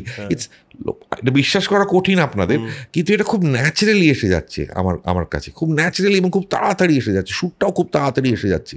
এবং নিজেও সুর না পেলে ঠিক আছে, চলো আরেকটা বিদেশি গানের সুর ওখান থেকে নিয়ে ঢুকিয়ে দাও। So it's coming, the whole force of it is coming. সেই ফোর্সটা থেকেই একটা ভালো কাজ বেরোয়। এবং দ্যাট ইজ ভেরি পার্সোনাল। হ্যাঁ, দ্যাট ইজ ভেরি পার্সোনাল। কারণ তুমি যে ইমেজগুলো তৈরি করছো, সেই ইমেজগুলো তোমার দেখা ইমেজ, তোমার এক্সপিরিয়েন্স করা ইমেজ। কেন? কারণ সেটা আমি বুঝতে পারছি, দুটো মানুষ একসাথে কত পথ চলা, এই কথাটা তুমি বলছো, দুটো বালিশ, হ্যাঁ, এরকম ভাবে। এবং সবসময় এটা ইমেজ তো একটা, হ্যাঁ। আর এই ইমেজটা যে তুমি পার্সোনালি এক্সপিরিয়েন্স করে আমাদেরকে কমিউনিকেট করছো, এটা কিন্তু আমাদের বুঝতে কোথাও অসুবিধা হয়নি। সেই কারণ অনেক গানগুলো আমার পার্সোনাল, মানে আমি তো আর লেবু লজেন্সের হকার নই না, কিন্তু তার গানটা যখন আমি লিখছি, বসে আছি, আমি ফার্স্ট পার্সনে লিখছি, so I am putting myself into that. আমি আলী বাবা হয়ে যাচ্ছি, আমি রমা হয়ে যাচ্ছি, আমি সেই চরিত্রটা হয়ে গিয়ে গানটা লিখছি। So I am bringing my personality into it. Right, আমি দূর থেকে লিখছি না, ফাট করে ওর ভেতরেই চলে যাচ্ছে। সো এটা খুব ন্যাচারালি আমার এসছে, এবং সেটা আমার এসছে বলেই আমি জেনুইন কিছু দিতে পেরেছি বলে আমার মনে হয়। ন্যাচারালি আমার ওই সিনেমাগুলো এসছে, বং কানেকশন, আমার না, আমি যেহেতু বর্ণর মতো ছবি বানাবো না, আমি আমার মতো ছবি বানাবো, সো হবে। এবং তার জন্য আমাকে অজস্র লড়াই করতে হয়েছে। এরম নয় যে আমাকে খুব সহজেই হ্যাঁ নিন না, হ্যাঁ করো না, এরা অনেকেই আমার বিরুদ্ধে গেছে, কিন্তু আমার ভালো লাগাটা সেখানে অনেক বেশি প্রাধান্য পেয়েছে বলে আমি ফাইনালি কনভিন্স করে সেটা করেছি এবং তারপর প্রডিউসার বলেছে হ্যাঁ ঠিক। তোমার বিশ্বাসটার উপর প্রডিউসার সেই মুহূর্তে বিশ্বাস করতে, মানে তুমি করিয়েছো ঝগড়াঝাটি, অনেক ঝগড়াঝাটি, কারণ তোমার নিজের বিশ্বাসটা ওয়াজ ভেরি ভেরি জেনুইন, কনভিকশনটা ছিল। আমার মনে হয় যে কেউ ভালো ছবি, ভালো গান, ভালো কিছু, ভালো প্রোগ্রাম, ভালো পডকাস্ট করতে গেলে তাকে কিছুটা চারপাশের লোকের সঙ্গে ঝগড়া করতে হবেই। মানে এটা, এই ঝগড়া বা অশান্তিটা অ্যাভয়েড করে হবে না, খুঁজতে হবেই না, আমি আর নতুন না, বোধহয় ঝগড়াটা করা উচিত। হ্যাঁ, উচিত। সেই ঝগড়াটা যদি না হয়, যে টাকা দিচ্ছে তার কথাটা আমি শুনবো কেন? তাকে তো আমায় কনভিন্স করে বোঝাতে হবে, না আমার এই ছেলেটাকেই দরকার, এই মেয়েটাকেই দরকার, আমার দরকার এছাড়া হবে না, আমি পারবো না করতে। আমার একটা নতুন মেয়েকে চাই, না হলে রঞ্জনা হবে না, কিছুতেই হবে না। তার জন্য আমি আর সুমন, কবির সুমন থাকবো, বাকি আমি আমার ওপর ছেড়ে দিতে হয়। তো এই নিয়ে এটা বোঝাতে বোঝাতে বোঝাতে বোঝাতে যখন হলো, তখন তো সবাই বুঝতে পারলো কেন পার্ণ মিত্রকে আনা হয়েছে, কেন কি এটা না হবে না। এটা তখন যদি তখনকার একটা চেনা মুখ দিয়ে হতো, খুব খারাপ হতো। কারণ তুমি যে আইডিয়াটা, তুমি যে গল্পটা বলতে চাইছো, সেটার যে ভিজুয়ালটা, সেটা বা সেটার যে ফ্রেশনেস ডিমান্ড করে, সেই যে রঞ্জনা, সেটা তো একমাত্র তুমিই জানো, কারণ তুমি তো একমাত্র দেখতে পাচ্ছ। এবার সেখানে যদি কেউ গিভ ইন করে দেয়, গিভ আপ করে দেয় যে আচ্ছা ঠিক আছে বলছে যখন, নিয়ে একটা হবে না, তো তাহলে তো সেটা হতো না যেটা রঞ্জনা হয়েছে। সেটা কোনো সময় হয় বলে আমার মনে হয় না। এবং এই যে ঝগড়া করার সাহস, এই যে আমি ঝগড়া করবো, আমি না বলবো, আমি না করবো না, এইটা আমার মনে হচ্ছে রঞ্জনদা একটুখানি লোকজনের মধ্যে এই সাহসটার কিছুটা অভাব তৈরি হয়েছে। আমারও সেটা আমার মনে হয়। কারণ আমি এগ্রি করছি তোমার সঙ্গে এখানে যে মানে হয়তো, এবং এটাও ঠিক যে যেহেতু এখন সমস্তটাই একটু সাহসের অভাব হয়েছে, এবং পরের পর একটা ছবি হয়েছে, পরের পর গান হচ্ছে বা থিয়েটার হচ্ছে, যেটা লোকে যেটা দেখতে চাইছে মোটামুটি সেটাই পাচ্ছে, তাতে হয়তো এখন যে লড়াই করে একটা জিনিস করবে, সেটা হই হই করে না চলতেও পারে, কিন্তু খরচা কমিয়ে সেরকম কাজ করতেই হবে। কারণ সত্যিটার এই কথাটা আমি খুব মানি, যে দুটো কথা দুজনের আমার খুব মানি, যে তুমি যদি মানে যে সিনেমা করছে সে যদি শিক্ষিত হয়, রুচিশীল হয়, তার দায়িত্ব ভালো ছবি করার। সে বাজারের দোহাই দিয়ে খারাপ ছবি করতে পারে না। এবং মৃণাল দাও বলেছিলেন বারবার করে, খরচা কমা অঞ্জন, খরচা কমালে তুমি তোমার মতন করতে পারবে। সেই কম খরচায় যদি ছবি করা যায়, তাহলে সেই ছবিটা তুমি অনেকটা তোমার মধ্যে থাকবে, আওতায় থাকবে। এবং আমার ছবি তো একেবারেই তার ছবির মতো নয়, কিন্তু তিনি খুব অ্যাপ্রিসিয়েট করেছিলেন যে কারণ খরচাটা বেড়ে গেলেই তখন মুশকিল হয়ে যায়। তো কম খরচায় এখনও করা সম্ভব, এখন তার জন্য অনেক রকমভাবে ভাবতে হবে। তার জন্য মানে বন্ধু বান্ধবদের সাহায্য নিতে হবে, করতে হবে, সেই রিস্কটা নিতে হবে। আমি আর অপর্ণা সেন সেদিন কথাই বলছিলাম যে আমরা যখন ডিসাইড করেছিলাম যে আমরা এই ফিল্ডে আসবো, চাকরি করব না, বা তুমিও যখন ডিসাইড করেছো অরুণাভ তুমি এই ফিল্ডে কাজ করবে, একটা রেগুলার মাসের মাইনে তুমি পাবে না, তুই বেছে নিয়েছো একটা life which is insecure. Insecurity থাকবেই, ইনসিকিউর হবেই, একটা শিল্পী হবেই, পপুলার আর্ট হোক, সে রবিশঙ্কর হোক, সে যাই হোক, সে আলী আকবর, সে বব ডিলান, আমি জানি না, সে যেই হোক, সবাই। Because even a great star is insecure, because তার খরচা সে বাড়িয়ে ফেলেছে, তার জামা কাপড় অন্যরকম হয়ে গেছে, তার দামি গাড়ি হয়ে গেছে, তাকে সেইটা রাখতে হবে, সুতরাং সেও ইনসিকিউর। কিন্তু সিকিউরিটি খুঁজলে যে এটা করলে বেরিয়ে যাবে, এটা করলে ভালো জিনিস হবে না। সো আমরা artists are always insecure and they have to remain insecure. এই ইনসিকিউর তখনই সে থাকতে পারে যদি সে একটু না উদাসীন হয়। আমি জানি না, এটা হয়তো 71 বছর বয়সে এসে আমার এটা একটু উদাসীন অ্যাবাউট কি হচ্ছে চারপাশে।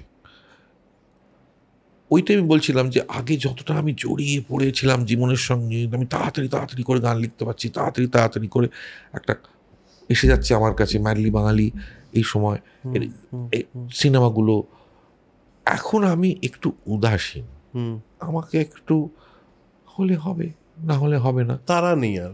হ্যাঁ, মানে এটা একটা রিস্ক তো, অবশ্যই এটা একটা রিস্ক। কারণ সত্যি আমার সেই রকম অবস্থা নয় যে আমি নাটক করছি বা কিছু করছি বলে হই হই করে লোকে ঝাঁপিয়ে পড়ে দৌড়ে আসবে।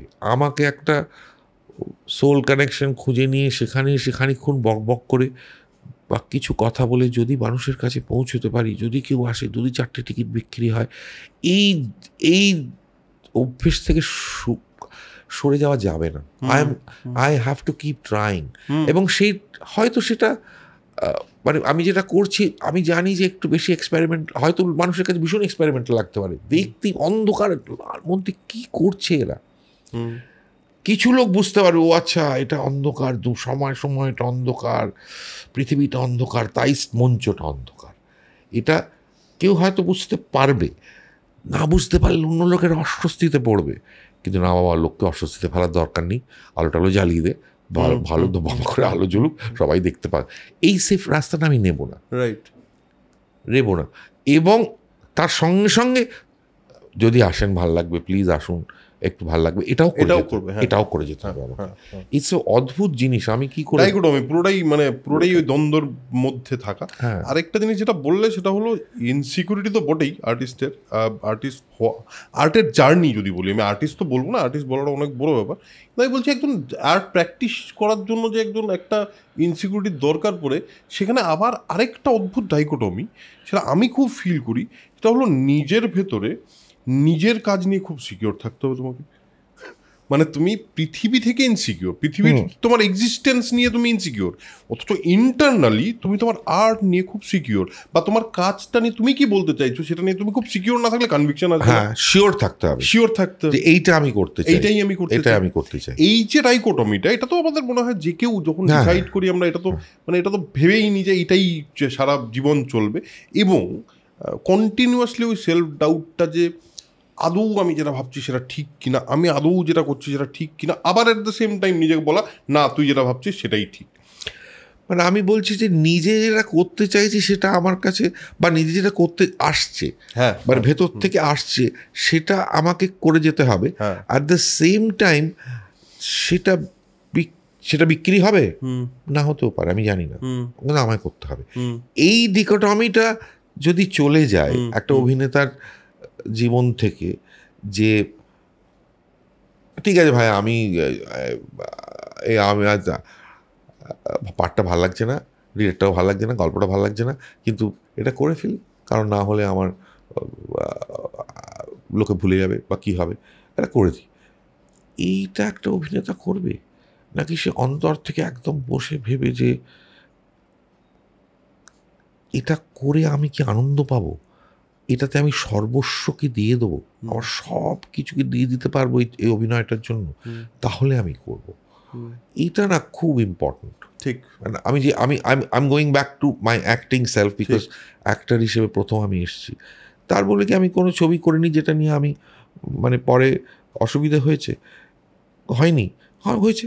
আমি কি ছবি করেছি যেটা ছবিগুলো ভালো হয়েছে, কিন্তু নিজেকে আমার ভালো লাগেনি আমার, বিকজ আমার ডিরেক্টর আমায় জোর করে অতি ফোর্স করছে আমাকে, আমি চরিত্র হয়ে থাকতে চাইছি, কিন্তু আমার ডিরেক্টর আমাকে চরিত্র থেকে ঠেলে বার করে দিয়ে বলছি বেশি বেশি বেশি, অর্থাৎ অতি নাটকে অভিনয় করতে হয়েছে আমাকে, কিছু 3-4টে কাজে আমায় করতে হয়েছে বাধ্য হয়ে। কিন্তু আমি সেটাকে ডিফেন্ড করতে পারবো না, আমি বলতে পারবো না আমি ঠিক করেছি, না। আমি আমার আমি যদি 80 থেকে ধরি, আমার 45 ইয়ার্স অফ ইন সিনেমা, এই 45 ইয়ার্সের মধ্যে অ্যাকচুয়ালি 25টা না 26টা ছবিতে অভিনয় করেছি। সেটা পরে লোকে হাসবে হয়তো, যে কি কেন, তার কারণ হচ্ছে যে একটা তো আমি নিজেকে মানিয়ে নিতে পারিনি এক সময়, বাংলা সিনেমায়, পপুলার সিনেমায় আমি মানিয়ে নিতে পারিনি। আমার চেহারা ছবি যেরকম ছিল সেটা কিছু ডিরেক্টর ছাড়া বাকিরা খুব একটা মনে করেনি যে প্রেজেন্টেবল, যার মধ্যে দিয়ে আমি বলবো। এবং তারপরে আমিও নিজেকে সেই জগতে ঢুকতে পারিনি। সো এবং আস্তে আস্তে আমার মনে হয়েছে আমি যেটা পারি সেটাই আমার করা উচিত, কারণ আমি শিখেছি যে অভিনয় কাকে বলে, এবং আমি যেটা করব সেটা ক্যামেরাম্যান করতে পারবে না, আমি যেটা করব সেটা রাইটার করতে পারবে না, আমি যেটা করব সেটা ডিরেক্টর করতে পারবে না, এডিটর করতে পারবে না।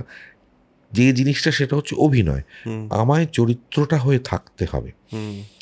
তারপর ডিরেক্টর যদি বলে চরিত্র জানলার সামনে যাও, চরিত্র বসে পড়ো, চরিত্র একটু ভেঙে পড়েছে, চরিত্র একটু হেসে উঠছে, চরিত্র রেগে যাচ্ছে, সেগুলো সব যা ডিরেক্টর বলবো আমি করব, কিন্তু চরিত্রটা হওয়া আমার কাজ, এডিটারের কাজ নয়। এডিটার কোনোদিন চরিত্র হতে পারবে না। সো এই চরিত্রটা হয়ে থাকতে গেলে আমায় তো চরিত্রটা হতে হবে। সো আমি সেই চরিত্রটা হওয়ার জন্য চেষ্টা করব, যে স্ক্রিপ্টটা আমাকে ভীষণভাবে টানছে। অনেক ক্ষেত্রে আমি রাজি হয়েছি কিছু কাজ করতে যেগুলো আমি বাধ্য হয়ে করে ফেলেছি, মানে বাধ্য হয়ে, মানে আমার টাকার দরকার ছিল, very honestly, and I have been dishonest to my self.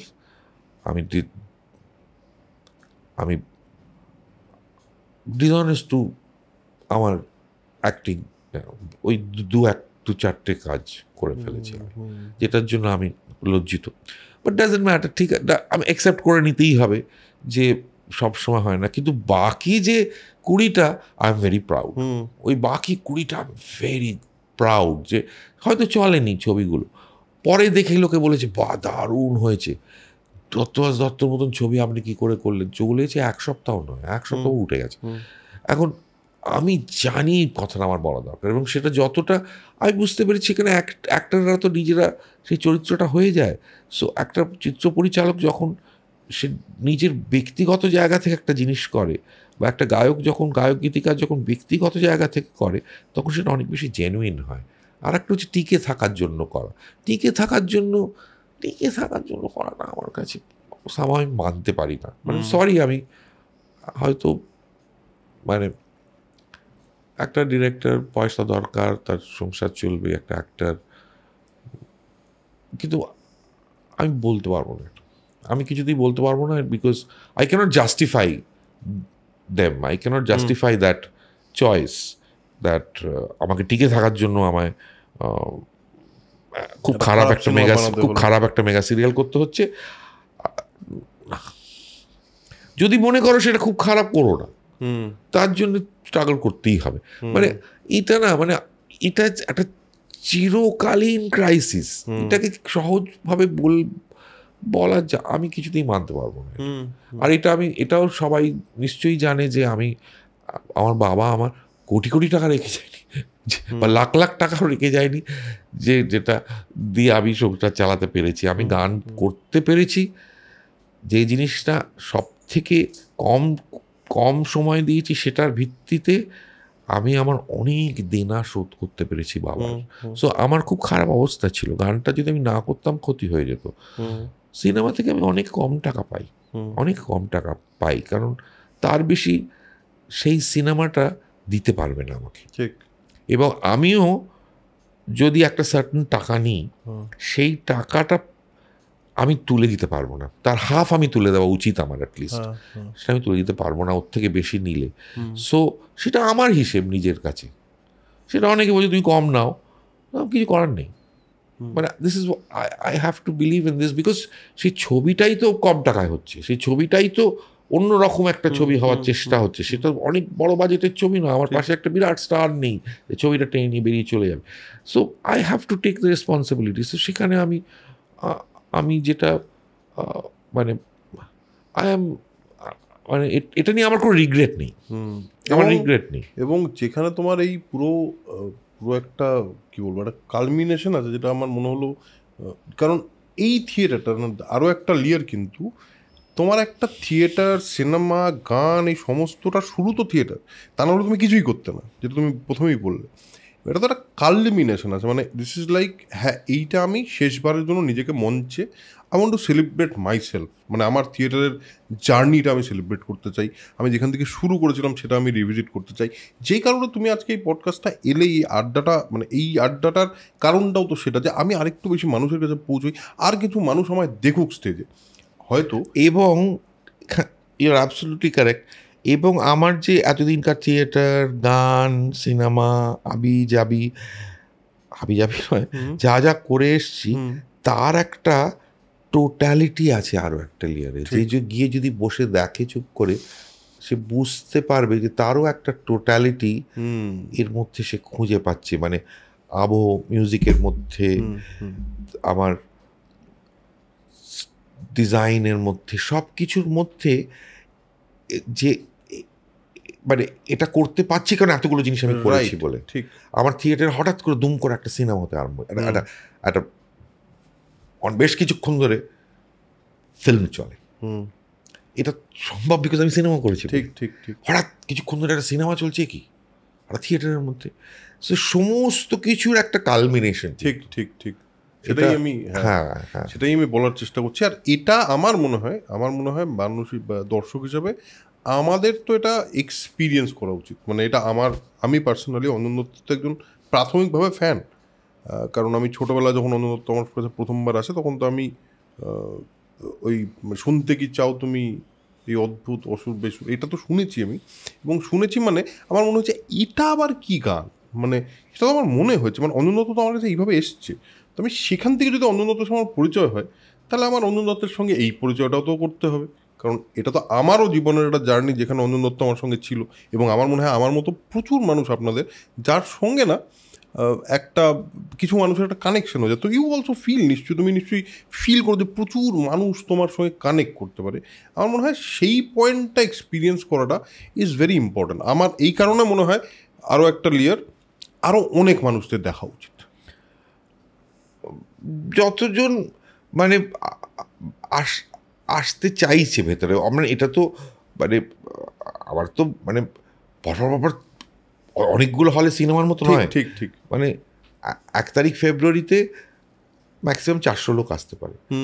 আমার বিশ্বাস এই 400 লোক আছে কোথাও, এই 400 লোক আছে যারা হয়তো আপনি কেন গান লিখছেন না, বা আপনি পরের ছবি কি করছেন, এই সব করছে যারা, এই রাত তোমার আমারটা কিরম হয়েছে যাই গিয়ে দেখে আসি, এই এরম আছে, এরম হাজারখানেক লোক যদি থাকে তার মধ্যে 400 লোক বোধহয় আসতে পারে যারা এই প্রোগ্রামটা শুনে ইচ্ছে করবে যদি আসে, তাহলে আমার ইটস ওয়ার্থ ইট, আমার ভালো লাগবে তোমার, আমার খরচাটা উঠে যায়, এবং ইটস এরকমই মানে জীবনটা এরকমই। বেশ, তাহলে আমরাও একটা পডকাস্টের ওটা কালমিনেশনে এলাম। আমরা কতক্ষণ হলো আমাদের? 1 ঘন্টা 2 ঘন্টা প্রায়। হ্যাঁ, 2 ঘন্টা প্রায়। এটা কেটে কুটে নিতে হবে, অনেক জায়গায় আমি অনেক কিছু বলেছি। না সেটা ঠিক আছে, আমরা 1.5 ঘন্টা মতন তো পাবোই এখান থেকে, 100%, 1.5 ঘন্টার বেশি, ইনফ্যাক্ট বেশি পাবো। তো আমার মনে হয় যে আজকের এপিসোড এখানেই শেষ করবো। অনন্দাকে আর থ্যাংক ইউ বলবো না আলাদা করে, কারণ না, আমি তো থ্যাংক ইউ বলবো, কারণ আমি তো নিজের প্রচার করার জন্য এখানে এসেছি। আমি তো যাতে আমার টিকিট বিক্রি হয় বলে এসেছি। সেটা পিওর, এটা নিয়ে আমার না মানে আমি জানি যে আমি অনেক সময় অনেক ইন্টারভিউ শুনি, যখন আমি বুঝতে পারি যে সত্যি কথা বলছেন। আর অনেক সময় ইন্টারভিউ শুনতে চোখে জল এসে যায়, যখন বুঝতে পারি সত্যি কথা বলছে। সো মিথ্যে কথা বলে কোনো লাভ নেই। আমি নিজের প্রচারের জন্য এসেছি। ঠিক, একদমই তাই। কিন্তু সেই প্রচারটার মধ্যে আমি আরো অনেক কিছু হয়তো ডিসকাস করলাম যেগুলো ভাল লাগবে। এবং এটা ডিপেন্ড করে কার সঙ্গে কথা বলছি। আমি অনেক এটা আমি জানি না এটা থাকবে কি না, কিন্তু যদি থাকে আমি বলি যে আমি যখন ঠিক করলাম যে হ্যাঁ 4 নম্বর শো এসে গেছে, এবার কে দেখবে, এতগুলো লোক তো দেখে ফেললো, তখন আমি খুঁজতে আরম্ভ করি যে আমি নিজে ভিডিও করে আসুন নমস্কার আমি অঞ্জন দত্ত ফেসবুকে করে যাব, নাকি যদি অন্য কোনো পডকাস্টে গিয়ে বা কারোর কাছে গিয়ে যদি কেউ আমাকে ইন্টারভিউ করে তাহলে হয়তো বেশি কাজ লোকের কাছে পৌঁছবে। তো কার কাছে যাওয়া যায় খুঁজে আমি কোনো পডকাস্ট পাচ্ছি না যেখানে থিয়েটার নিয়ে, আজ সিনেমা নিয়ে, জীবন নিয়ে, এইসব নিয়ে আলোচনা হবে। শুধু সিনেমা তো নয়, কি করব তখন আমার কাছে মনে হলো দ্যাট এই মানে তোমার এটা অনেক অন্যরকম জিনিসপত্র হয়, মানে তুমি অন্য জিনিস নিয়েও আলোচনা করো, এবং এরকম যদি পডকাস্ট হতে থাকে তাহলে অনেক কিছু লেখকদের, কিছু গানের লোকেদের খুব লাভ হয়। আমিও চাই অনন্দা, সেটাই আমারও। শুধুই বাজারি সিনেমা, আমি কেউ কষ্ট করে একটা ছবি করেছে তারও একটু প্রমোশন হয়, আমি করি সেটা, আমি খুবই চেষ্টা করি যে ইন্ডিপেন্ডেন্ট ফিল্ম মেকার, এবং তার একটা দর্শক আছে, অবশ্যই আছে, কিছু লোক বসে আছে দেখি সিরিয়াসলি, এবং কোথাও গিয়ে টানলে 2-4 জন লোক তোমার নাম আমায় বললো কেন? ঠিক। তারপরে তোমার নম্বর আমি খুঁজে পেলাম এমন একজনের কাছ থেকে যেটা শুধুই সিনেমা করে, শুধু সিনেমার ওপর বকবক করে যায়, আর কিচ্ছু নিয়ে বকবক করে না। আমি তাকে বলি, কি রে ভাই, তুই অন্য কিছু নিয়ে কর। সেই কিন্তু আমার নম্বরটা দিল যে তুমি ফোন করে নাও। তাহলে না, আমি দেখো না, মানে থ্যাংক ইউ এটা বলার জন্য। কারণ একটা জিনিস আমি বুঝতে পেরেছি, এই যে তুমি বলছো যে যেটা আমরা একটা জিনিস কথা বলছিলাম না, পপুলার, আমার ধারণা কিন্তু এখনো সেন্সিবল কথাবার্তা শোনার লোক আছে, এবং এই বিশ্বাস থেকে আমি এটা শুরু করেছিলাম। এখন এসে দেখছি যে আজকে অঞ্জন দত্ত আমাকে ফোন করে বলছে তোমার এখানে আমি যেতে চাই, তোমার সঙ্গে কথা বলতে চাই। ইটস এ ভ্যালিডেশন যে আমি একটা ঠিক কাজ করছি। সুজিত সরকার আমাকে ফোন করে বলছে আমি তোমার সঙ্গে কথা বলতে চাই। ইটস এ, মানে অফকোর্স এটা তার মানে কি, তো একটা অডিয়েন্স রয়েছে যারা একটু অন্য ধরনের কথা বলতে চায়। কারেক্ট। এবং সেখানে ট্রেলার লঞ্চ, ট্রেলার কি হলো, সিনেমা কবে চলছে, ও তার সেলিব্রিটি, এর বাইরেও কিছু লোক আছে যারা এখনো, যেহেতু ফোনটা ডিজিটাল হয়েছে, কিছু লোক আছে যাদের ফেসবুকে সিরিয়াসলি লেখা লেখে। ঠিক, কিছু লোক আছে, কিন্তু কিছু লোক আছে, এবং এই বিশ্বাসটার থেকেই আমার এটা শুরু করা। এবং মানে সেই কারণেই আপনাদের সবচেয়ে বড় ধন্যবাদ, যারা আমার পডকাস্ট দেখেন বা শোনেন, মানে তাদেরকে আমি প্রত্যেক দিন, মানে প্রত্যেকবারই ধন্যবাদ দিতে থাকি। কারণ আমি সত্যি এক্সপেক্ট করিনি যে এতগুলো মানুষ আমার পডকাস্ট শুনবে, বা এতগুলো মানুষ আমার সঙ্গে না আছে লোক, সিরিয়াস লোক আছে। I am also very grateful to Soul Connection, যা এরকম একটা রয়েছে বলে আমি আজকে এখানে এসে পড়লাম। কালকে যদি একটা বই লিখতে আরম্ভ করি, তাই বললো আর আমার বইটা নিয়ে একটু আলোচনা করবে। I also I am also grateful to you. এটা কিন্তু পিচ্চাপাড়ি নয়, আপনারা সবাই জানেন যে পডকাস্ট মানেই হচ্ছে একটা বাজারি জিনিস। সেই বাজারের বাইরে গিয়েও যে অনেক কিছু নিয়ে কথা বলা যায়, যেখানে আমি এসে আমার প্রাণ খুলে বলতে পারবো অনেক কিছু, সেটার মতন সেই প্রশ্নগুলো কেউ করে না, সেরকম ইন্টারভিউ, ভালো ইন্টারভিউ হয় না। সো আমি মনে করি দ্যাট এটা জরুরি, এবং আপনারা অনেকেই আছেন যেটা শুনতে চান। এবং কি বলবো, আর শেষে মানে নিজের মধ্যে একটা অদ্ভুত ভালো লাগা তৈরি হলো অঞ্জনদার এই কথাগুলো শুনে। আপনাদেরকে আরেকবার অনেক ধন্যবাদ, কারণ আপনারা না থাকলে এই এই এই জায়গাটাতেই পৌঁছতে পারতাম না। এতগুলো মানুষ যদি এই সাবস্ক্রাইব না করতেন, এতগুলো মানুষ যদি আমার সঙ্গে কানেক্ট না করতেন। সো আজকের এপিসোড এখানেই শেষ করব, দেখা হবে পরের এপিসোডে।